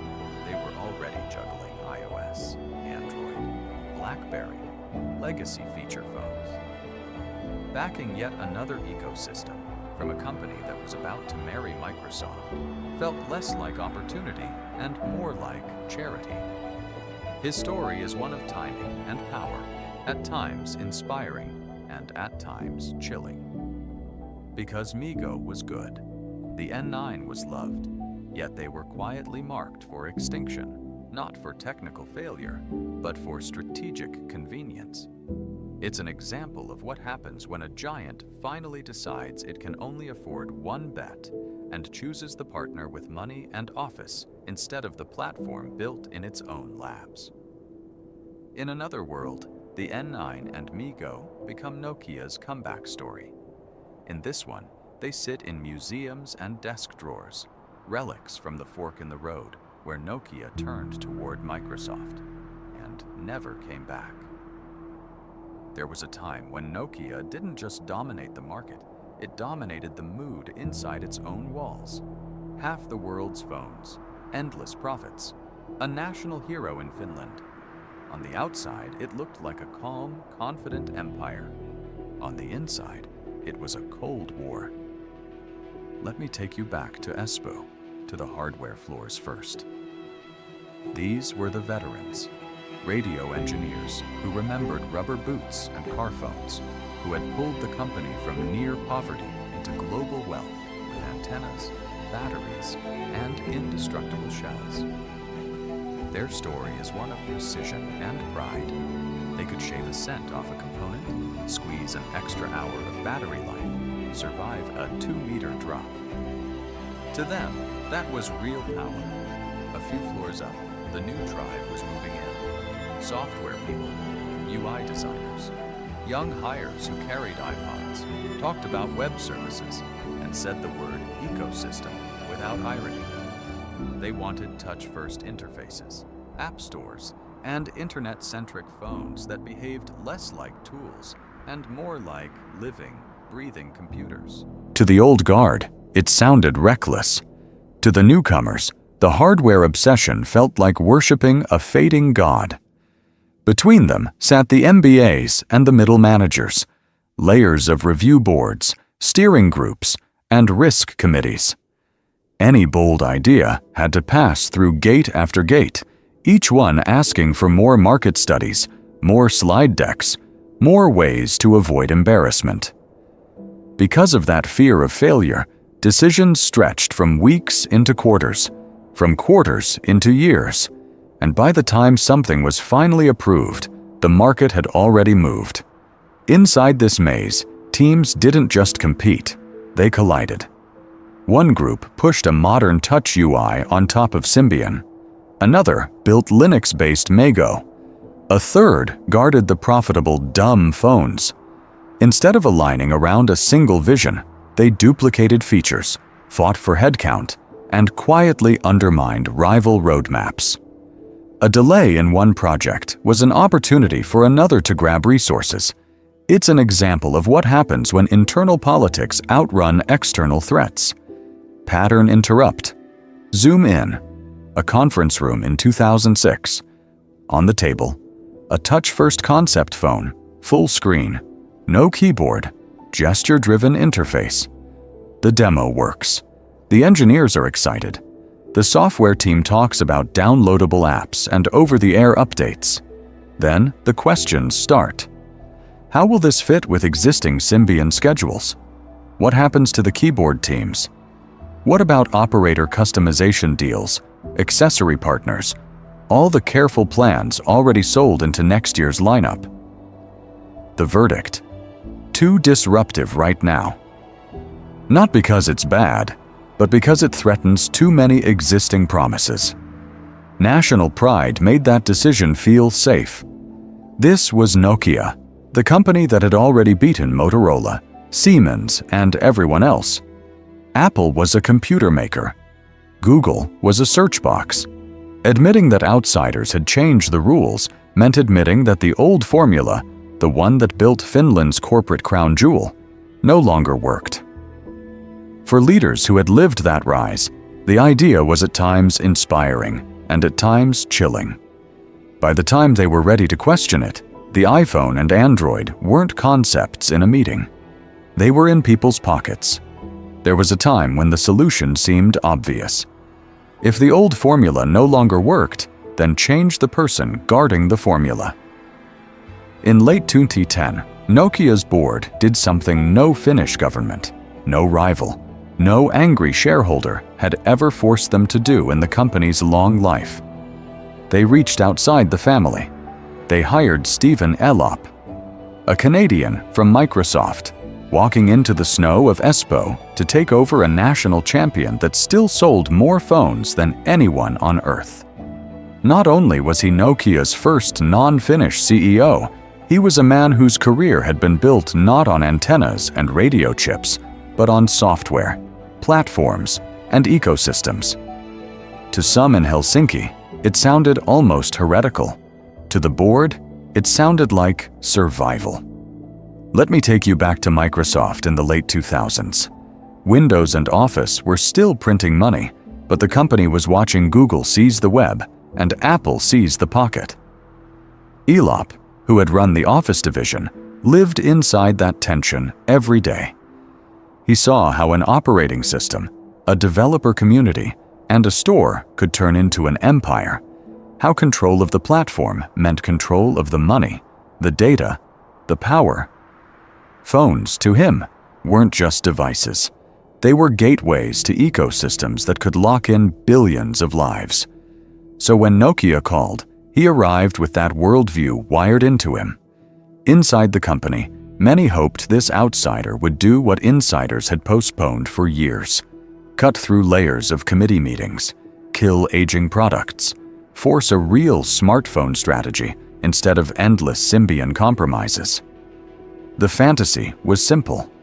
A ruthless surgeon would come in, slice away bureaucracy, and Nokia would finally move at Silicon Valley speed. The reality felt different on day one. Elop spoke English in the hallways, not Finnish. He paced. He asked blunt questions on camera. He compared Nokia's software to rivals by name. In a culture that prized consensus and quiet understatement, his directness landed like a slap. Engineers who had spent a decade defending Symbian heard their new boss publicly admit that the user experience was behind, that the app story was weak, that the company had fallen behind the competition while still holding half the market. Meetings that used to end in polite postponements now ended in deadlines. Sacred assumptions were dragged into the light. That hardware excellence could compensate for clumsy software, that brand loyalty would survive any transition, that Nokia's sheer scale guaranteed safety. Because of his Microsoft background, Elop kept steering conversations back to one uncomfortable theme: platforms win. Everything else becomes a commodity. His story is one of collision. A software evangelist dropped into a hardware dynasty at the exact moment the industry flipped. It's an example of what happens when a giant waits too long, then overcorrects all at once. And Elop was about to crystallize that shock into a single image, a single memo, a single metaphor about a man standing on an oil rig in the middle of the sea. The match was in his hand. The platform was soaked in fuel. He was ready to strike. What he wrote next would set Nokia on fire. There was a time when a Nokia memo read like a weather report. Safe, boring, full of gentle optimism about synergies and roadmaps. This one opened with a man standing on an oil platform in the middle of the night, surrounded by fire. Stephen Elop wrote about a worker jolted awake by an explosion. Flames closing in, metal melting, no way out. The man realizes he has two options: stay and die, or jump 30 meters into the black, freezing ocean. Certain pain now, or certain death in minutes. Elop's point was ruthless. Nokia was that man. The mobile phone empire he'd just inherited was the burning platform. Over the past few months, he wrote, I've shared with you what I've heard from our shareholders, operators, developers, suppliers, and from you. Today, I want to share what I've learned and what I have come to believe.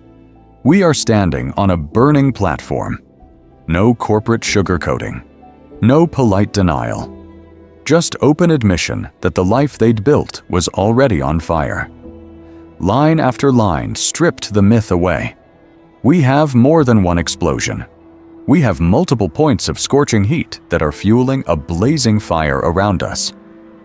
He admitted Nokia had fallen behind, that its competitors were faster, that the company had lost market share and missed big trends.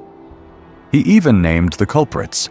Apple disrupted the market by redefining the smartphone, while Android came in at the high end, then quickly spread. For a company that once sold half the world's phones, that sentence hit like a slap. Inside Nokia, people read the memo on office monitors, on their own Symbian devices, in crowded cafeterias that suddenly went silent. Engineers who had been warning about the iPhone for years felt grimly validated. Marketing teams who'd watched operators shift their money to shiny new Androids felt exposed. Middle managers saw their PowerPoints evaporate in a single metaphor. At times inspiring and at times chilling, it was a strange moment. The CEO was finally saying out loud what everyone whispered in hallways. But when a memo like that leaks, the audience is no longer just the family. Within days, the text hit the press.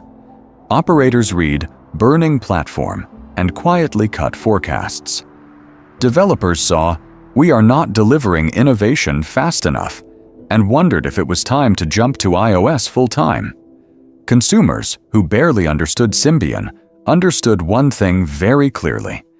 Even Nokia's boss thought Nokia was doomed. Symbian sales, already wobbling, began to slide faster. It's an example of what happens when brutal honesty collides with fragile confidence. The memo was meant to shock Nokia into motion, to force a jump into the icy water before the fire reached the edge. And it did set the stage for a radical pivot. Because once you admit the platform is burning, the only question left is terrifyingly simple. What do you jump to next? The answer Elop chose would define Nokia's final act.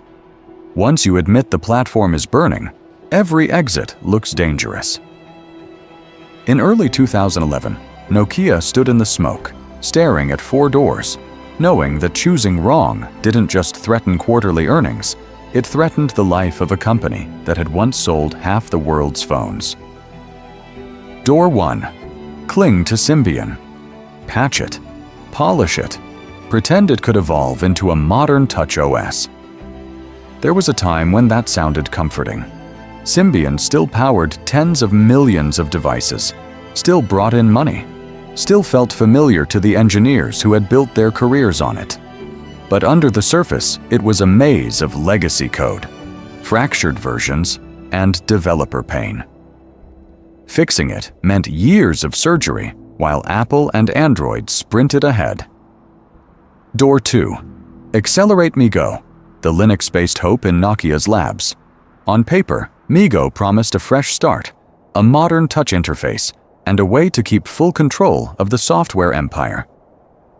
The N9, the first MeGo phone, looked sleek and futuristic. Yet inside the company, MeGo was late, under-resourced, and politically toxic. Betting everything on an unfinished in-house platform would have meant waiting while the market moved on, trusting that a company already behind could somehow leapfrog 2 giants. Door 3. Android. The obvious move. Google's OS was exploding in market share, manufacturers were lining up, and app developers were pouring in. Many inside Nokia argued that adopting Android would instantly give them a modern ecosystem, letting their hardware dominance and global distribution do the rest. But Elop saw a darker picture. In Android land, Samsung was already rising, HTC and others were flooding the shelves, and margins were shrinking. Nokia, once a symbol of wealth and power in mobile, risked becoming just another commodity OEM, fighting on price, losing brand identity, and surrendering control of the software to Google. Door 4. Microsoft's Windows Phone. Smaller, riskier, but tempting.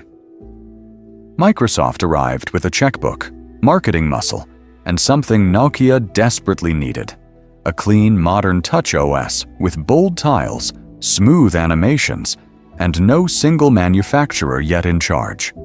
For Elop, it was an alliance where Nokia could be the hero partner instead of one more faceless supplier. Microsoft would pay billions in platform support, promote Nokia as the flagship, and together they could try to build a third ecosystem.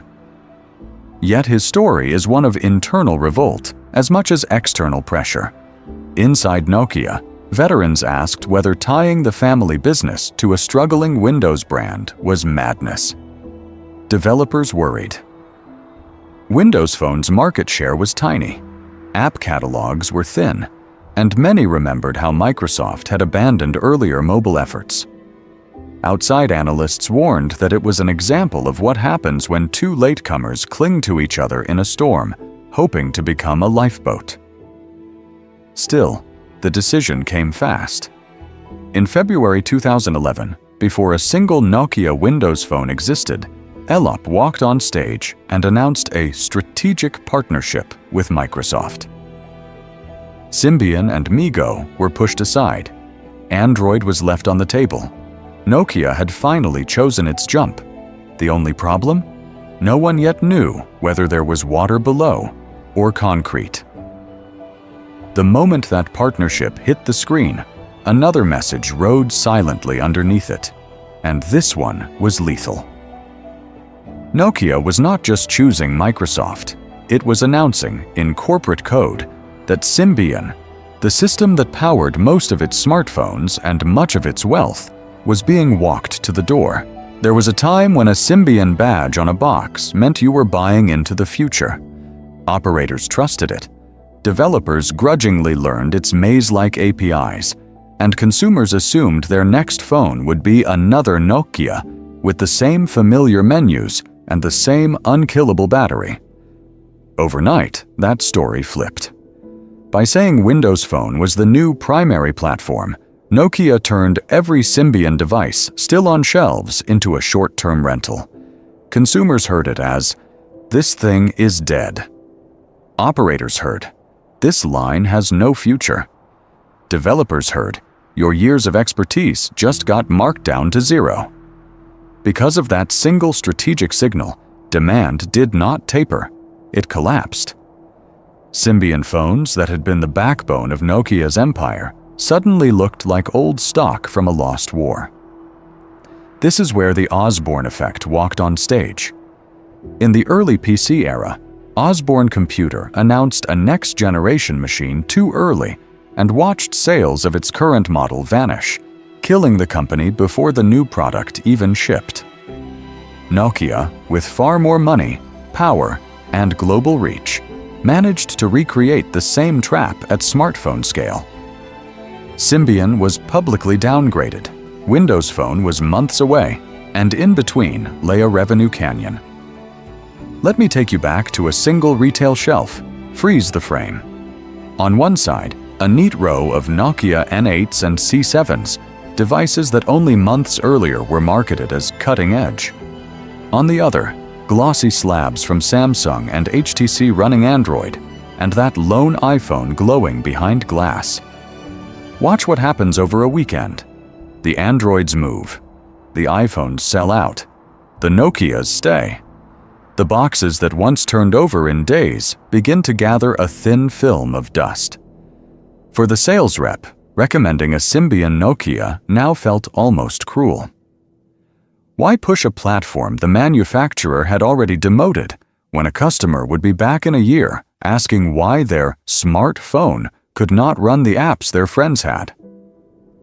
It's an example of what happens when a company kills yesterday before tomorrow is ready. Inside Nokia, the human cost hit just as hard. Teams who had spent their life on Symbian woke up to find their expertise labeled legacy. Layoffs rolled through R&D centers in Finland, in Germany, in the UK. Morale cracked. The proud engineers who had once told their family they were building the future of mobile now watched PowerPoint decks explain why their work was a burning platform to be abandoned. His story is one of engineers, not just executives, and this chapter was at times inspiring and at times chilling. Some tried to retrain for Windows Phone. Others simply left, taking hard-won knowledge with them. The brand that had promised reliability now looked unreliable about its own direction, and that perception would haunt Nokia long after the last Symbian device left the line. So when the first Lumia phones appeared in late 2011, they looked like a clean break with that haunted past. There was a time when a Nokia phone meant gray plastic and utilitarian curves. Lumia exploded onto the scene in neon cyan, deep magenta, and that almost radioactive yellow that could light up a table from across the room. Polycarbonate shells, no creaks, no seams, just solid blocks of color that felt like they'd been carved, not assembled. Inside, the old camera empire briefly roared back to life. The Lumia 800, then the 920, carried big sensors, optical stabilization, and low-light performance that embarrassed rivals. Reviewers did side-by-side shots, and once again, the Nokia name meant photographic power. It was a reminder that his story is one of engineers who knew how to squeeze miracles out of silicon and glass, even as the company around them was burning. But this time, the soul of the device wasn't Symbian. It was Windows Phone. Microsoft's tiled interface slid across those screens with unnerving smoothness, live tiles flipping with weather, messages, calendar alerts. A home screen that felt alive instead of a static grid of icons. Swiping through menus felt fast, clean, almost frictionless, even on mid-range hardware. Compared to the laggy Android phones of the era, it could feel like cheating. On paper, it was at times inspiring and at times chilling. Here was a third ecosystem with its own visual language, its own rhythm, not a cheap imitation of iOS. Contacts merged Facebook, email, and calls into one people hub. Photos flowed into beautiful galleries, and early adopters talked about how refreshing it felt. For a brief moment, it looked like Nokia had finally found a way to stand apart from the iPhone-Android duopoly. Then reality opened the App Store. Instagram came late. Banking apps often missing. Niche tools and games that friends were trading on iOS and Android nowhere to be found. Developers ran the numbers on market share, on user growth, on Microsoft's shifting strategy, and quietly decided their time, their money, their future wealth belonged elsewhere. It's an example of what happens when a platform launches with great design, but no gravitational pull for developers. The shelves stay empty while the competition builds supermarkets. Consumers felt that emptiness immediately. The Nokia name was now welded to an operating system many people had never touched, while Samsung and others handed them Android phones that looked familiar, worked like their friends' devices, and ran every app that mattered. Sales reps, chasing commissions not nostalgia, nudged buyers toward the safer choice. Let me take you back to the numbers. Lumia racked up design awards, glowing reviews, and YouTube praise.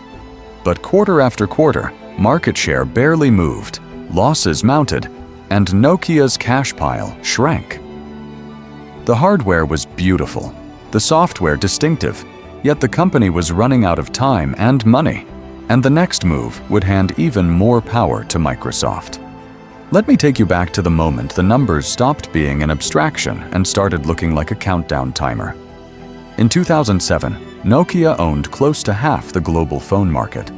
In some quarters, it sold more devices than its next three rivals combined. 5 years later, its smartphone share had collapsed into single digits, swallowed by the twin waves of iPhone and Android that rewired what a smartphone even meant. There was a time when Symbian powered the majority of the world's smartphones. By 2011, that majority had flipped. Apple and a swarm of Android vendors were racing upward, while Nokia's line on the chart bent down, then steeper, then almost vertical. Lumia, the great Windows phone bet, launched with fanfare and neon colors, but never cracked more than a sliver of the market. In the quarter, Apple sold tens of millions of iPhones. Nokia's Lumia volumes were measured in low single digits by comparison. Impressive for a startup, catastrophic for a former empire. Because volumes were falling and prices were under attack, the damage spread beyond smartphones. Nokia's old cash engine had always been the feature phone business. Cheap devices, sold by the tens of millions, throwing off reliable profit. But as Android phones flooded emerging markets and carriers pushed touchscreens as aspirational life upgrades, even that fortress began to crumble. Margins shrank, inventory piled up, and the company found itself discounting the very products that once paid for its future. The financial statements turned into a slow-motion car crash.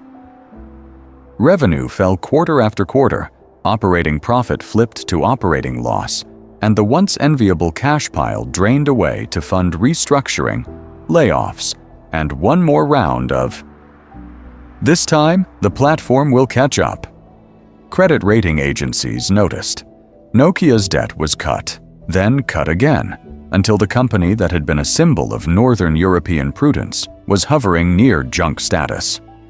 For investors who had treated the stock like a safe, boring dividend machine, this was not the story they had signed up for. Because of this relentless slide, the conversation around Nokia changed. Analysts stopped asking when the turnaround would arrive and started asking whether the company would survive long enough to see it. Could it remain independent? Would it need to sell assets, split the network's business from devices, or invite in a bigger partner with deeper pockets and more software power? The questions were no longer about features. They were about life support. Emotionally, the contrast was brutal. This was the company that had put phones into the hands of an entire generation, that had turned a small Nordic manufacturer into a global symbol of technological wealth and power. Now it was reporting losses, announcing layoffs by the thousand, and fighting for survival quarter by quarter. His story is one of at times inspiring and at times chilling corporate reinvention, but here the chill was winning. Behind closed doors, another story was unfolding. As the numbers turned red, Nokia and Microsoft began quiet, high-stakes conversations. What if the Windows Phone alliance went further? What if the only way to save the platform was to buy the manufacturer? Those talks would soon lead to a decision that would end Nokia's era as a phone maker and hand control of its once mighty empire to someone else. There was a time when Nokia didn't just compete in phones, it defined them. Now, in 2013, the company that once owned nearly half the global market was preparing to sell its entire devices and services division for about $5.4 billion. Not a licensing deal, not a partnership, a sale.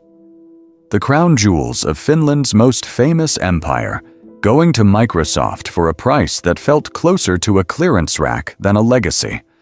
On paper, the terms looked straightforward. Microsoft would take the phones, the factories, the supply chain, the people, the Lumia brand, and a license to Nokia's patents. Nokia would keep the network's business, hold on to its patent portfolio, and walk away with a few billion in cash. But numbers only make sense in context. At its peak, around 2007, Nokia's market value had hovered near $100 billion. It controlled around 40–50% of the global phone market, outselling rivals like Motorola and Samsung combined. Now, the core of that life's work was being sold for barely 5% of that peak. Because of that brutal contrast, the deal landed in Finland like a national tragedy. This wasn't just a company selling a division, it was the flagship of the Finnish economy, the employer that had shaped careers, towns, and family histories. Overnight, headlines spoke of selling the family silver. People gathered outside Nokia's headquarters in Espoo, some in quiet shock, others openly angry, asking how a business that once printed money had ended up here. Was it Elop's leadership, the Windows bet, or an unstoppable wave from Silicon Valley? Inside Finland's parliament and on late-night talk shows, the debates turned fierce.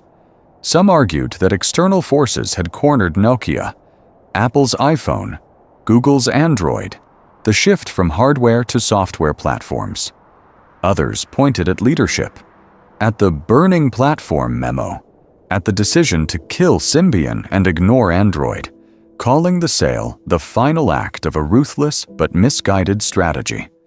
It was, at times, inspiring and at times chilling to watch a small country wrestle with the fall of its greatest corporate champion in real time. Symbolically, the deal was almost too on the nose. The company that had once set the rules of mobile phones was now handing its phone business to a former partner that was struggling in mobile itself. Microsoft, late to smartphones, was buying relevance. Nokia, early to everything, and then suddenly late to the future, was selling its past. Let me take you back to that irony. The hardware king, forced to bow out, just as the age of pocket supercomputers truly began. Yet this exit wasn't an ending. It was a warning. It's an example of what happens when a giant thinks its dominance is permanent. when a leader underestimates a platform shift until the only option left is to sell. And those lessons are now quietly haunting today's tech giants, who are certain the phone in your hand will always be theirs, until the next disruption walks on stage.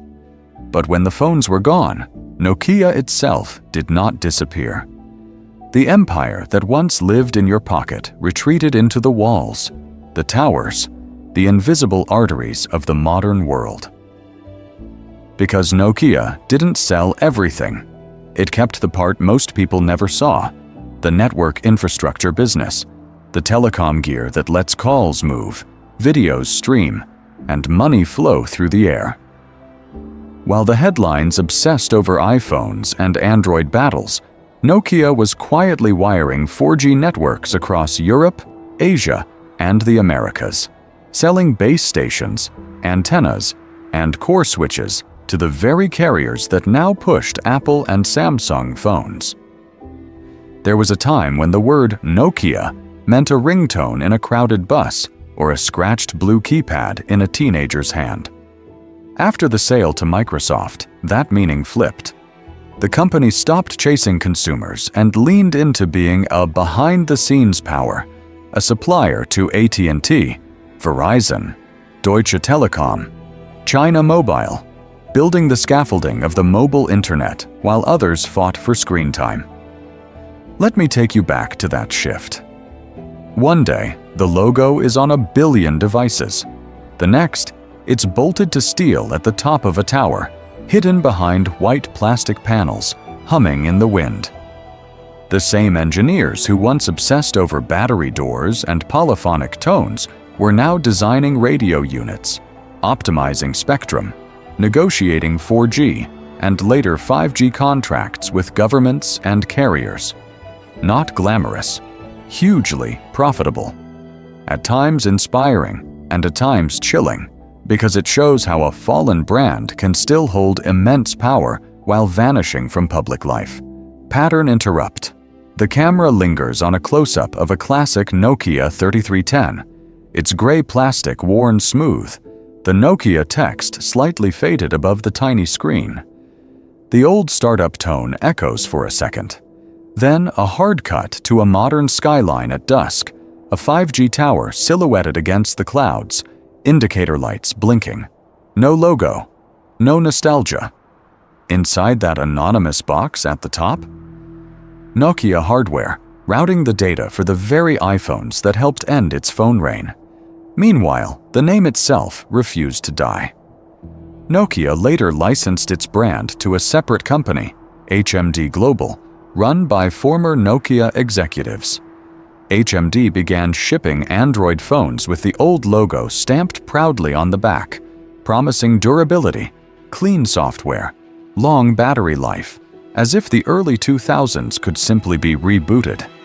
But these devices were Nokia in name only. The original company didn't design them, didn't run the factories, didn't decide the strategy. And here's the irony. Nokia still helps connect billions of people, still touches family chats, bank transfers, late-night doom scrolling. Yet when most users tap a screen, open an app, or make a call, they see Apple, Samsung, or their carrier's name, not the quiet Finnish giant carrying the signal. It's an example of what happens when a brand loses the front line but keeps the infrastructure. The power remains, the glory doesn't. Because behind nearly every shiny smartphone revolution, there is a hidden network. And in that hidden world, Nokia never really left. Next, to understand how that fall from the spotlight happened so fast, the story has to return to the moment when Nokia still owned half the market and the iPhone was dismissed as a toy. There was a time when Nokia didn't just compete in phones, it defined what a phone was. Half the world's handsets carried its logo. Operators depended on its supply chain, and rivals quietly studied its every move, hoping to survive in the shadow of that empire. So, when the iPhone arrived, the question everyone asks is simple. Did Apple kill Nokia? Or did Nokia build the perfect target and then stand still while the shot was fired. Apple did change the rules. The iPhone wasn't just a gadget, it was phone plus software, plus App Store, plus iTunes, a closed loop that turned a device into a life platform. Overnight, consumers stopped comparing antenna bars and megapixels and started asking a more dangerous question: what can this thing actually do? That shift should have favored the company that already sold smartphones by the tens of millions. And here is where the story turns at times inspiring and at times chilling. Because inside Nokia's labs, years before 2007, engineers were already playing with touchscreens, internet tablets, and concepts that looked suspiciously like the future. They had the talent, the money, the patents. What they didn't have was a leadership team willing to bet the empire on software. Instead, Nokia doubled down on what had always worked: more models, better cameras, tougher shells. The N95 in 2006 was a marvel on paper: GPS, 5-megapixel camera, 3G, expandable memory. On a spec sheet, it crushed the first iPhone. In a pocket, in daily life, it felt slow, clunky, and trapped inside Symbian, an operating system so fragmented that every new feature seemed to break 3 old ones. Because of that over-reliance on hardware, Symbian became a maze. Different UIs, different capabilities, endless compromises. Developers hated it. Executives argued over platforms, and decision-making slowed to a crawl. Prototypes that might have reset the game died in meeting rooms, not in the market. It's an example of what happens when a giant confuses complexity with progress and process with power. Meanwhile, the outside world accelerated. Apple set a new standard for polish. Google unleashed Android as a free, rapidly improving alternative, and mobile operators, once dependent on Nokia's volume, suddenly had leverage. They could back multiple ecosystems, push data plans, and demand the experiences their customers were now seeing on glossy keynote stages. Nokia was not destroyed by one keynote, one device, or one rival. It was squeezed between a ruthless external revolution and its own internal refusal to become something new. Let me take you back to that boardroom mindset, because the real danger wasn't the iPhone itself. The real danger was a quiet belief, repeated for years inside the company, that past dominance guaranteed future survival. That belief would cost Nokia its crown, and finally, its entire phone business. That belief is exactly how giants walk straight into what could be called the platform trap. Not just a bad product cycle, not a single failed phone, but something deeper. A shift in where the real power and money live. There was a time when hardware was the empire. Strong antennas, long battery life, unbreakable shells, ironclad operator deals. If a company shipped reliable devices and kept carriers happy, it owned the market. Nokia mastered that world.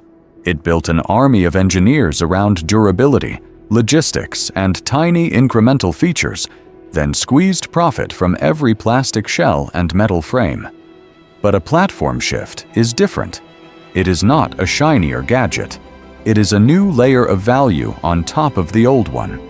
Mainframes gave way to PCs when computing power moved from centralized rooms to personal desks. PCs later bent the knee to mobile when the center of gravity moved from desks to pockets. In each case, the winners were not just selling new boxes. They were building new layers, operating systems, app platforms, entire ecosystems. With the iPhone, that new layer was software and developers. Apple did not just sell a touchscreen. It sold iOS, the App Store, a playground where thousands of outsiders could create new value on top of the device. The phone became the base, not the whole product. The real product was the ecosystem wrapped around it. Nokia, meanwhile, clung to the previous paradigm. Symbian technically powered most of the world's early smartphones, yet for developers it felt like wading through mud. Multiple versions, fractured interfaces, painful tools. Inside the company, teams fought over roadmaps while management kept asking for more models, more variants, more hardware tweaks to satisfy operators. His story is one of total dominance in the wrong layer of the stack. And this is the cruel part of platform shifts.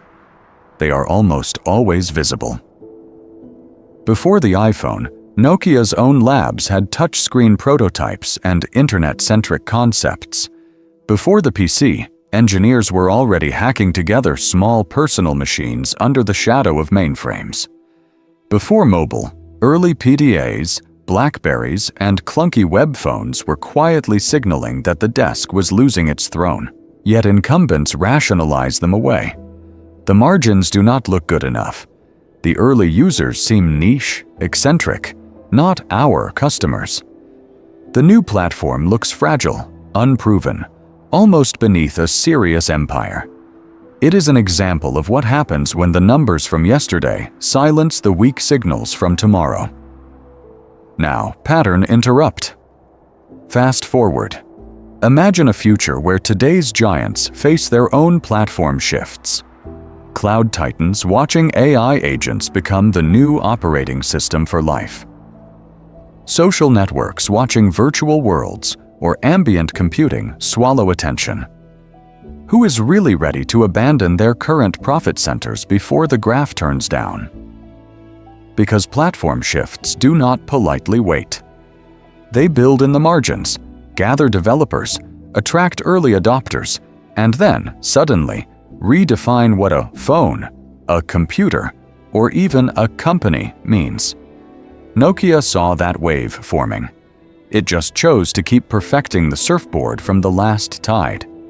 At times inspiring and at times chilling, the next phase of Nokia's fall shows what happens when a giant finally realizes the platform has already moved and tries to jump too late. Nokia finally saw the wave. But inside the empire, another storm was already raging. Pride, fear, and denial quietly pulling decisions off course long before any chart showed danger. There was a time when Nokia's leaders could point to half the world's phones and say, with some justification, "We won." They had conquered Europe, dominated Asia, flooded emerging markets with cheap, indestructible bricks, and put their logo into the pockets of people moving from poverty to their first taste of digital life. That kind of victory does something to the human brain. It hardens success into identity. So when Apple and Google arrived, the question inside wasn't just, are their products better? It was far more personal. Could they really be better than us? Pride wrapped in past achievements made that almost unthinkable. Because of years of dominance, every conference room memory said the same thing. Nokia had outlasted Motorola, crushed smaller rivals, survived recessions, and kept printing money. By that logic, the iPhone was just another challenger to be out-engineered. Let me take you back to 2007. Steve Jobs walks on stage with a glass slab that has no keyboard, no removable battery, and terrible battery life by Nokia standards. Inside Expo, some managers laughed. A high-end niche toy for rich Americans. Meanwhile, Nokia's own engineers had already built touchscreen prototypes and internet phones, but the most radical concepts were quietly shelved. Why bet the empire on something that might fail when the current machines were still selling by the tens of millions? That is where fear stepped in. Not loud, not dramatic. Slow, career-shaped fear. Middle managers were afraid to back a risky new platform that might miss quarterly targets. Senior leaders were afraid to admit Symbian. The operating system that powered most of the world's smartphones was a tangled, developer-hostile maze. Employees were afraid to stand up in a meeting and say, This sacred assumption about hardware is wrong, when their boss had built a life, a reputation, and a bonus structure on that very assumption. Because of that fear, denial became a coping mechanism. When the iPhone launched, Nokia could still point to charts showing 40–50% global share. It could brag about dominance in India, Africa, Latin America, about cheap handsets marching through villages where Apple had no presence. Every success slide was a comforting story. The future might look strange in Silicon Valley, but the real world still loved Nokia.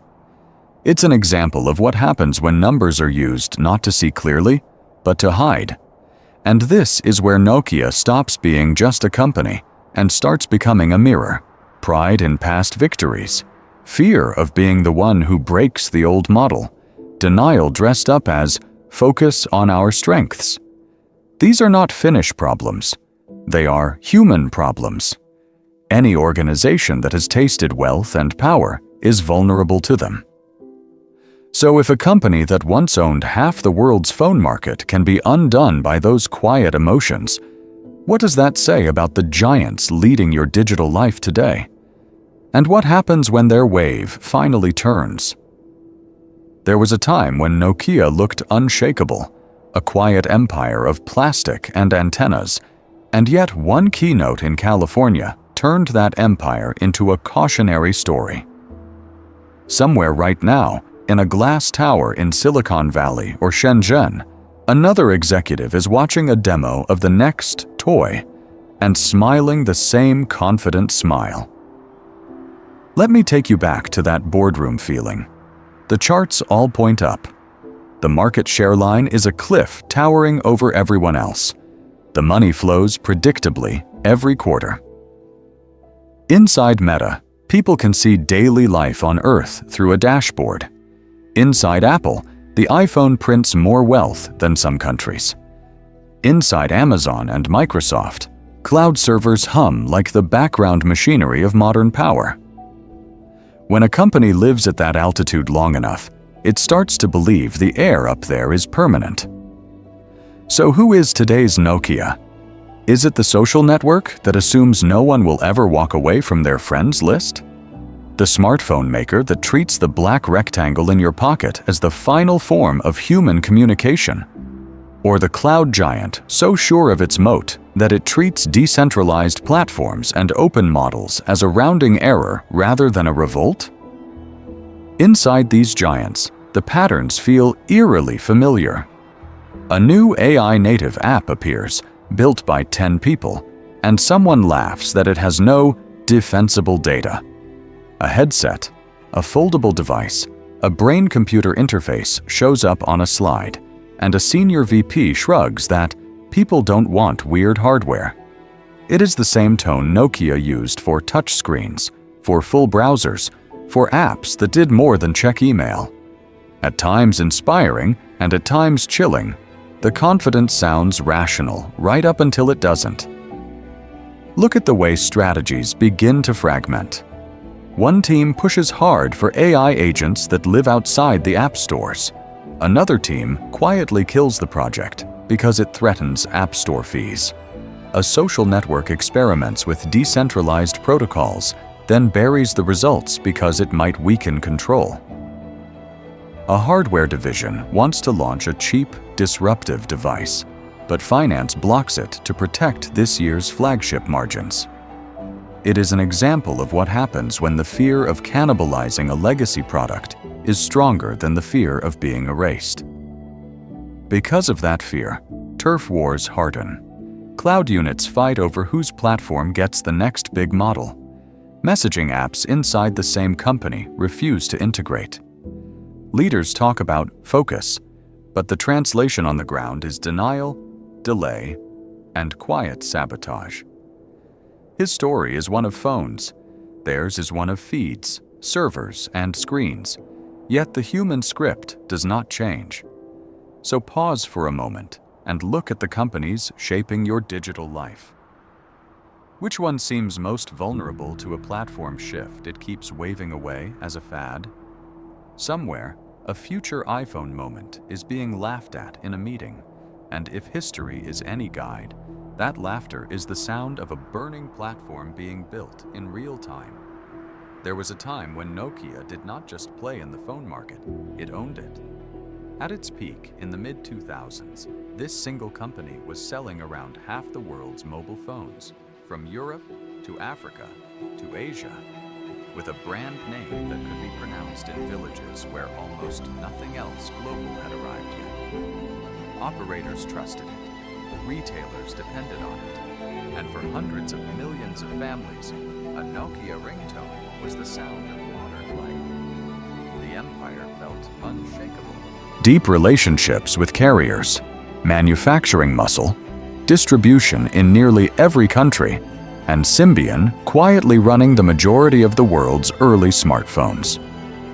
Not only was it the default choice for buyers, it was the safe choice for partners, the company everyone else had to design around. By the numbers, Nokia looked too big to fail. But in tech, those numbers can be a mirage, because scale does something subtle and dangerous. It brings money, power, and reach. But it also brings layers of management, committees, review boards, and endless meetings where radical ideas go to be slowly, politely strangled. Decision cycles stretch from weeks to quarters. Every bold pivot carries a terrifying opportunity cost because any disruption to the existing lineup risks billions in revenue and the careers of the executives guarding it. Inside a giant like this, the real business becomes defending today, not discovering tomorrow. Teams optimize supply chains, negotiate better carrier rebates, shave cents off components. They refine keyboards, camera bumps, casing materials. They become ruthlessly efficient at protecting what already works and quietly hostile to anything that might make that hard-won position obsolete. A touch-first, software-centric phone platform that could undermine operator control? That sounded less like innovation and more like self-sabotage. Let me take you back to the moment this pattern had already played out before. BlackBerry, with its addictive email and tiny keyboards, was the corporate status symbol, the phone of presidents and bankers. MySpace, with its chaotic profiles and early social graphs, felt like the permanent town square of the internet. Both looked entrenched. Both watched newcomers arrive with products that seemed too playful, too limited, too niche.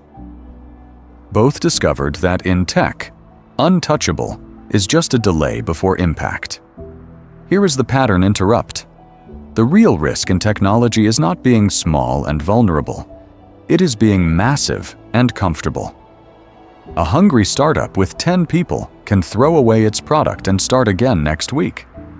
A giant with 50% market share cannot do that without triggering a civil war in the boardroom and panic on the stock market. In a landscape where platforms can flip in a single product cycle, being lean is often safer than being huge. Nokia's story is one of what happens when that comfort hardens into doctrine. The company that once climbed from near poverty to global wealth now faced a different test. Whether a reigning champion could deliberately endanger its own empire before someone else did it for them. Next, watch how that test arrived on stage in 2007, and how Nokia's first reaction was not fear, but laughter. There was a time when Nokia looked untouchable. Not only did it sell nearly half the world's phones, it powered the very networks those phones ran on, quietly wiring the modern world while everyone else argued about ringtones. Let me take you back to when that empire was still rising.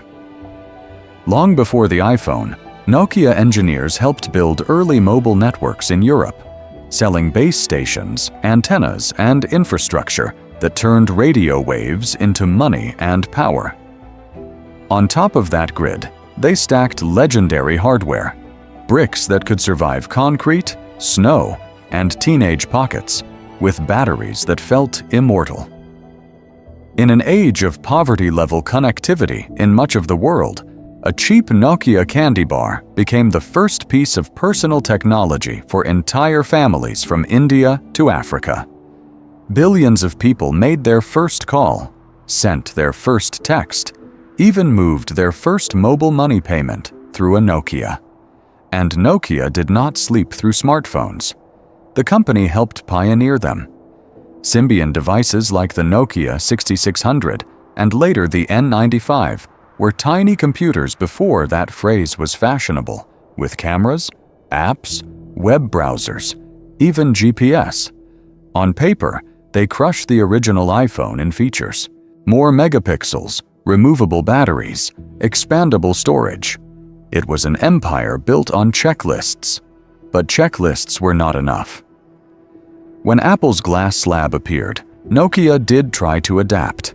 Symbian was twisted into touch interfaces, menus were stretched, icons were rearranged, resistive touchscreens were bolted onto a system never designed for fingers. In parallel, a more radical line emerged: memo, then MeGo, Linux-based platforms that looked closer to what the future would demand. Devices like the N900 and later the N9 hinted that Nokia could play the same game as Apple: a single integrated computer in your pocket, at times inspiring and at times chilling for anyone watching the old guard wake up. Inside, leaders knew the ground was moving. When Stephen Elop arrived and sent the famous burning platform memo, it was a rare moment of corporate honesty. He told tens of thousands of employees that Symbian was dying, that the company was standing on an oil rig surrounded by fire, that jumping into icy water might be the only way to survive. For a giant that once climbed from near poverty to global wealth, admitting that the old ways were doomed took nerve.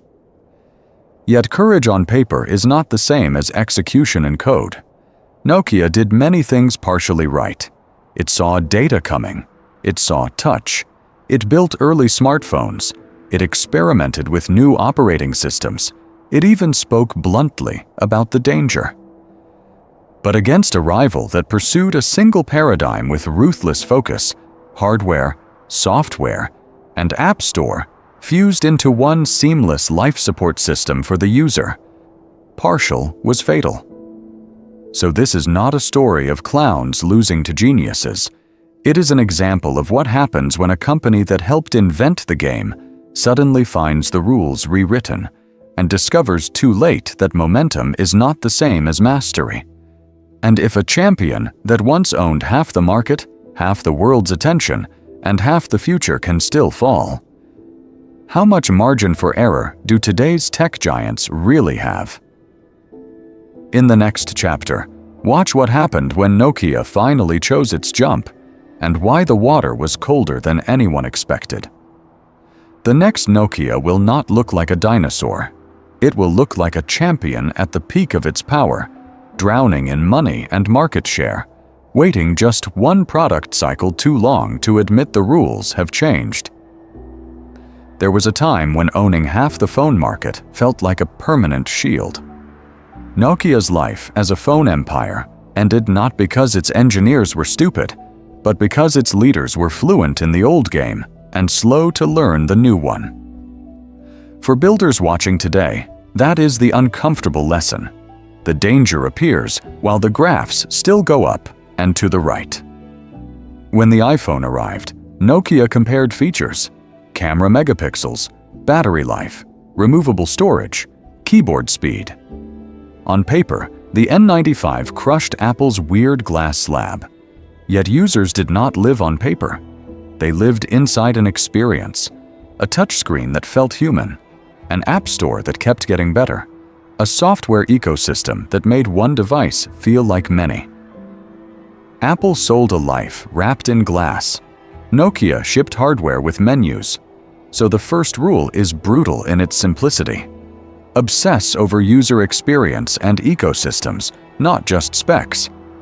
When a new platform appears, whether that is touch, AI, AR, or something no one has named yet, the question is not, does it have all our features? But does it change what people expect from reality? If it does, the clock starts. Every quarter spent defending the old expectations is a quiet bet against the future. Inside Nokia, that bet showed up as fragmentation, Symbian for high-end, S40 for low-end, memo, and then MeGo for experiments, half-supported touch layers on top of code no one fully controlled. Talent, money, and attention scattered across too many fronts. Meanwhile, Apple focused on one phone, one OS, one app store, and drove it forward like a spear. Builders watching this should hear a clear warning. A dozen half-hearted platforms do not equal one coherent bet. But technology alone did not sink Nokia. Culture finished the job. Bad news traveled slowly. Dissent sounded disloyal. Sacred cows, like keyboards sell phones and operators must be pleased first, were protected by careers, not by facts. It's an example of what happens when success turns from a story of curiosity into a ritual of defending what already works, at times inspiring and at times chilling. The healthiest companies create the opposite environment. They reward the engineer who says, "Our core product is aging." The product manager who proves a beloved feature is now a liability. The executive who is willing to make this quarter's numbers look worse to avoid being Nokia in 5 years. Because here is the hardest rule of all: you must be willing to destroy your own hit before someone else does. Cannibalize your bestseller with something better, even if it makes the finance team nervous and the sales team angry. If you will not burn your own platform, a rival will happily light the match for you. And somewhere, right now, a company that feels untouchable is already one cycle late. In the next section, watch how Nokia finally tried to reinvent itself, and why, by then, even a burning platform could not heat up a frozen culture. Nokia's fall is dramatic, but the real twist is this. Giants rarely announce that they are dying. They smile, hit record earnings, and quietly start making the same deadly choices. So if you love a company's products, its story, even the way it shapes your life, you need a way to see the cracks before the empire starts to crumble. There was a time when Nokia executives watched Steve Jobs unveil the iPhone and dismissed it as a toy. Too expensive. Battery too weak. No keyboard. The language sounded confident, even ruthless, but underneath it was fear dressed up as superiority. When leaders call new products fads, toys, or irrelevant niches, they are not just talking about competitors. They are revealing how unwilling they are to imagine a world where their power does not matter. This dismissive tone is one of the earliest signals. It showed up when BlackBerry mocked touchscreens, when Kodak waved off digital cameras, when Microsoft laughed at the first web browsers. It's an example of what happens when success trains executives to believe that anything unfamiliar must be small. The more they brag about real work, serious users, or our core customers, the more you should listen for what they are not saying, that the next generation of users might want something else. Then comes the product fog. Instead of one clear, bold device, the lineup turns into a maze. Nokia went from iconic simple phones to dozens of nearly identical models, each with a slightly different number, camera bump, or pointless feature. Confusing families, overlapping offerings, constant rebranding, new names, old ideas. When a company spends more energy rearranging the shelf than reinventing the product, it is quietly choosing complexity over courage. Developers feel this decay before consumers do. Symbian technically powered the majority of the world's smartphones, yet building for it was a nightmare. Multiple versions, strange tools, inconsistent rules. Meanwhile, Apple handed developers a single app store, one toolkit, clear documentation, and a path to money. When builders start complaining about tools, policies, or opaque reviews, pay attention. The apps arrive late. Then they arrive buggy. Then they stop arriving at all. Marketing tells its own story. As Nokia slowed down, its ads leaned harder on past glory, market share charts, battery life legends, nostalgia for the indestructible brick. Less about what the phone could newly do, more about what the brand once meant. Whenever a company talks more about its history than its roadmap, the future is already bargaining with someone else. Now, pattern interrupt. Pause the story. Audit your own favorites. Think about the phone in your pocket, the streaming service you open every night, the social platform that quietly runs your social life. Are leaders mocking new competitors? Is the product line getting harder to explain? Are developers grumbling? Is the marketing a museum tour of old victories? If even one answer stings, you may be watching the early chapters of another giant's decline. Because the next section will show how, for Nokia, those warning signs did not stay invisible for long. They turned into lost markets, desperate deals, and finally, a fire sale of an empire that once felt untouchable. Those red numbers and collapsing charts did not stay trapped in boardrooms. They walked out the door as people, as lives. When Nokia finally admitted the empire was burning, the fire alarms rang loudest in Finland. There was a time when whole cities moved to Nokia's rhythm. In Espoo, Salo, Oulu, Tampere. The campuses were not just offices. They were gravity wells. Cafes opened because engineers needed lunch. Daycares filled because Nokia salaries started families. Local councils planned roads, schools, even housing around the assumption that this river of money and work would flow forever. Then came the layoffs. First a few hundred, then thousands. Then entire facilities shut down, leaving glass buildings lit only by exit signs. Let me take you back to Salo, a town that once called itself the Nokia City. At its peak, the local factory employed more than 5,000 people, directly and indirectly feeding much of the region. When Nokia closed it, unemployment spiked overnight. Contractors vanished. Taxi drivers waited for rides that never came. The town had bet its future on one company's power, and suddenly that bet looked ruthless and naive at the same time. Inside those offices, the human story was even sharper. A radio engineer who had spent 15 years optimizing antennas now found that the world wanted cloud developers. A Symbian specialist, once a gatekeeper of mobile wealth, discovered that recruiters asked about Android and iOS, not the old king of smartphones.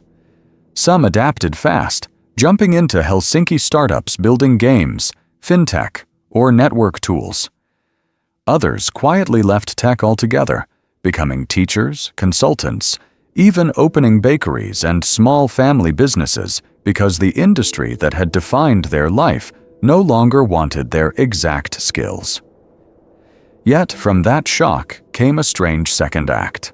Because Nokia had been so dominant, its collapse scattered experienced managers, designers, and engineers across Finland like high-grade seeds. Many ex-Nokians helped build Supercell, Rovio, F-Secure, Yola, and dozens of lesser-known but profitable firms. Venture capital followed the talent. Co-working spaces filled with people who once sat in vast canteens. It's an example of what happens when a national champion falls. The pain is immediate, the reinvention slower, but at times inspiring and at times chilling in its efficiency. Finland itself had to rewrite its identity. The country that once sold half the world's phones could no longer lean on a single corporate flag. Policymakers pushed startup visas, coding education, and Slush grew from a niche meetup into one of Europe's loudest tech conferences. The message was blunt. Never again should one company carry this much of the nation's economic weight. Because Nokia's fall did not just destroy value, it redistributed it. Knowledge, contacts, hard lessons about arrogance and missed platforms spread into a wider ecosystem. The question now is whether those lessons will be remembered when the next Finnish unicorn starts to believe it is untouchable. And in the next section, the story zooms in on one of the most controversial lessons of all. How a single memo, a desperate partnership, and a final roll of the dice tried to save Nokia's phone business and set up an ending no one in Finland wanted to imagine. So let me take you back to a cold river town in Finland, where this whole empire begins, not with glass and silicon, but with wet bark and mud. In 1865, a small pulp mill on the Nokian River turned trees into paper. No one there was dreaming of half the world's phones. They were just trying to escape poverty, one bale at a time. There was a time when Nokia's name meant rubber boots, tires, and thick black cables snaking under streets and seas. Then came the Cold War, and the company quietly shifted from raincoats to radios, from rubber to signals. Military contracts, telephone exchanges, early car phones bolted into luxury dashboards. Piece by piece, the family business of pulp and rubber mutated into a communications giant. His story is one of relentless reinvention, long before the word startup became fashionable. In the 1990s, that restless energy hardened into a single ruthless bet. Management tore Nokia apart, sold televisions, computers, anything that wasn't mobile, and poured money into tiny gray bricks with antennas. The gamble worked. By the mid-2000s, Nokia phones were everywhere, in African villages, European boardrooms, cramped apartments in India. At its peak, the company controlled close to half the global phone market. Symbian powered most of the world's smart devices, and its executives spoke about the future with the calm of people who believed they already owned it. And then, a platform walked on stage in 2007 and rewrote the rules in one keynote. Nokia watched the iPhone, measured its battery life, mocked its missing keyboard, and doubled down on what had always worked: hardware, distribution, sheer scale. Inside headquarters, teams fought over Symbian versus Linux, touch versus keypad, evolution versus revolution. Prototypes that looked suspiciously like an iPhone years before the iPhone were killed by committee. Apple, meanwhile, fused device, iOS, and App Store into a single machine for printing money and power. Because of that unchecked confidence, the turning points came fast and brutal. The Symbian empire cracked under its own complexity. Internal platform wars burned time. Then came the burning platform memo, the Microsoft pivot, and finally the sale of the phone division for a fraction of its former wealth. The company that once dominated mobile retreated into networks and infrastructure, still important, but no longer in every pocket. Nokia's life leaves a dual legacy. It connected billions, gave entire generations their first phone, and helped drag whole regions out of informational poverty. At the same time, it stands as a cautionary tale of strategic blindness, at times inspiring and at times chilling. It's an example of what happens when an empire mistakes dominance for invincibility and underestimates a platform shift until it is too late. And as the story moves into its final act, keep that in mind, because the next rise and fall you witness in tech will follow the same pattern, just with different logos. There was a time when Nokia looked untouchable, when half the phones on Earth carried its logo and the future seemed prepaid. So the easy story is to say the fall was destiny, that the iPhone arrived like an asteroid and the dinosaurs never had a chance. But that lets everyone off the hook.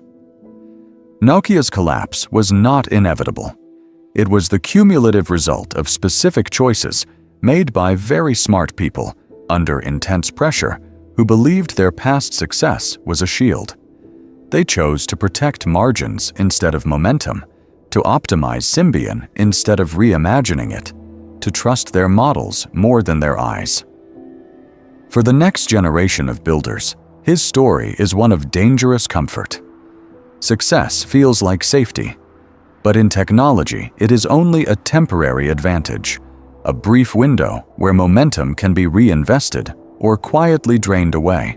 The empire Nokia, built in phones, networks, and patents, gave it money, power, and distribution, but it also created a belief that any threat could be managed with one more variant, one more cost cut, one more marketing push.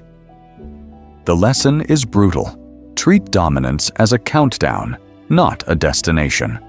The moment a product wins, the clock starts on the assumptions that made it work. Keyboard loyalty, carrier control, market research that says users are satisfied with what they have.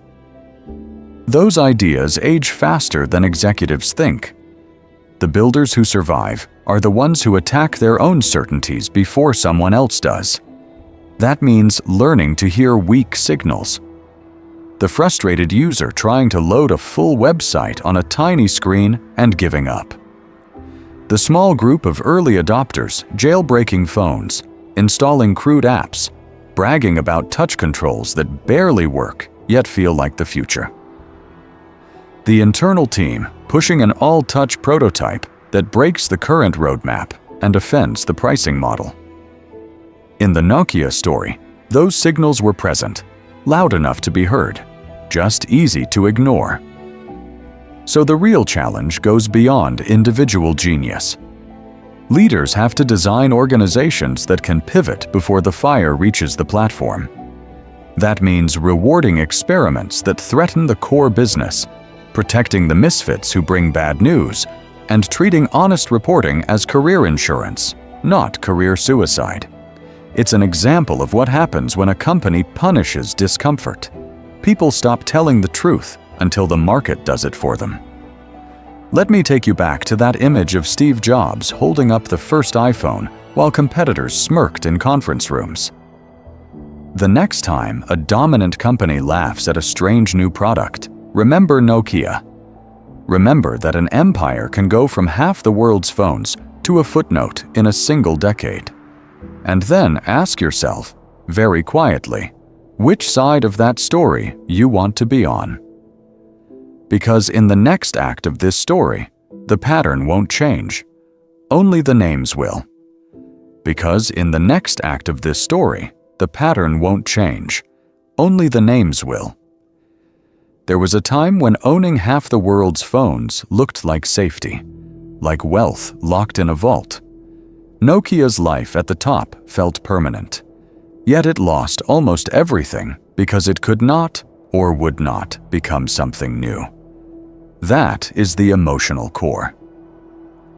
A company that climbed from Finnish forests and rubber boots to a global empire of ringing tones and glowing screens, then watched the future arrive and chose to defend the past. Hardware over software. Symbian over reinvention. Market share over imagination. It's an example of what happens when power teaches a company to protect yesterday instead of building tomorrow. So now the question turns to you. Which part of Nokia's story hit hardest? The engineers who quietly built touchscreen prototypes years before the iPhone, only to see them buried in meetings. The executives who smirked at a toy on stage while their own platform was already burning under their feet? Or the moment the world's #1 phone maker sold its devices business for a fraction of its former value and slipped into the background, almost overnight?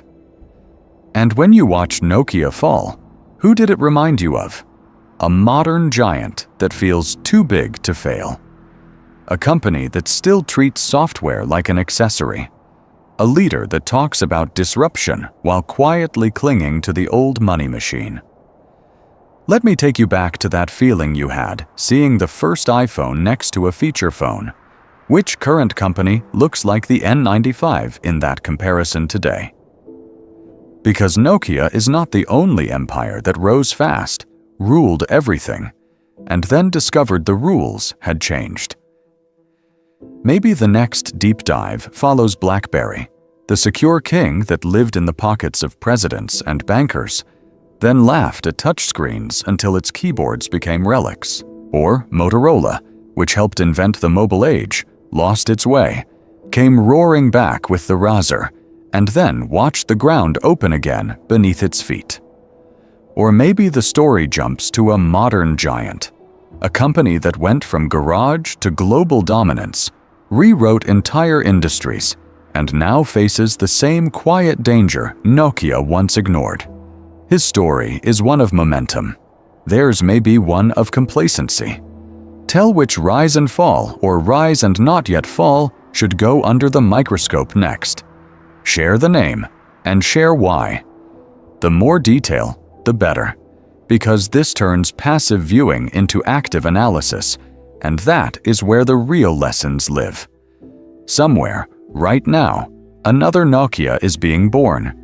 Its charts are pointing straight up, its leaders are confident, its platform feels untouchable. And by the time most people notice that its platform is burning, it will already be too late.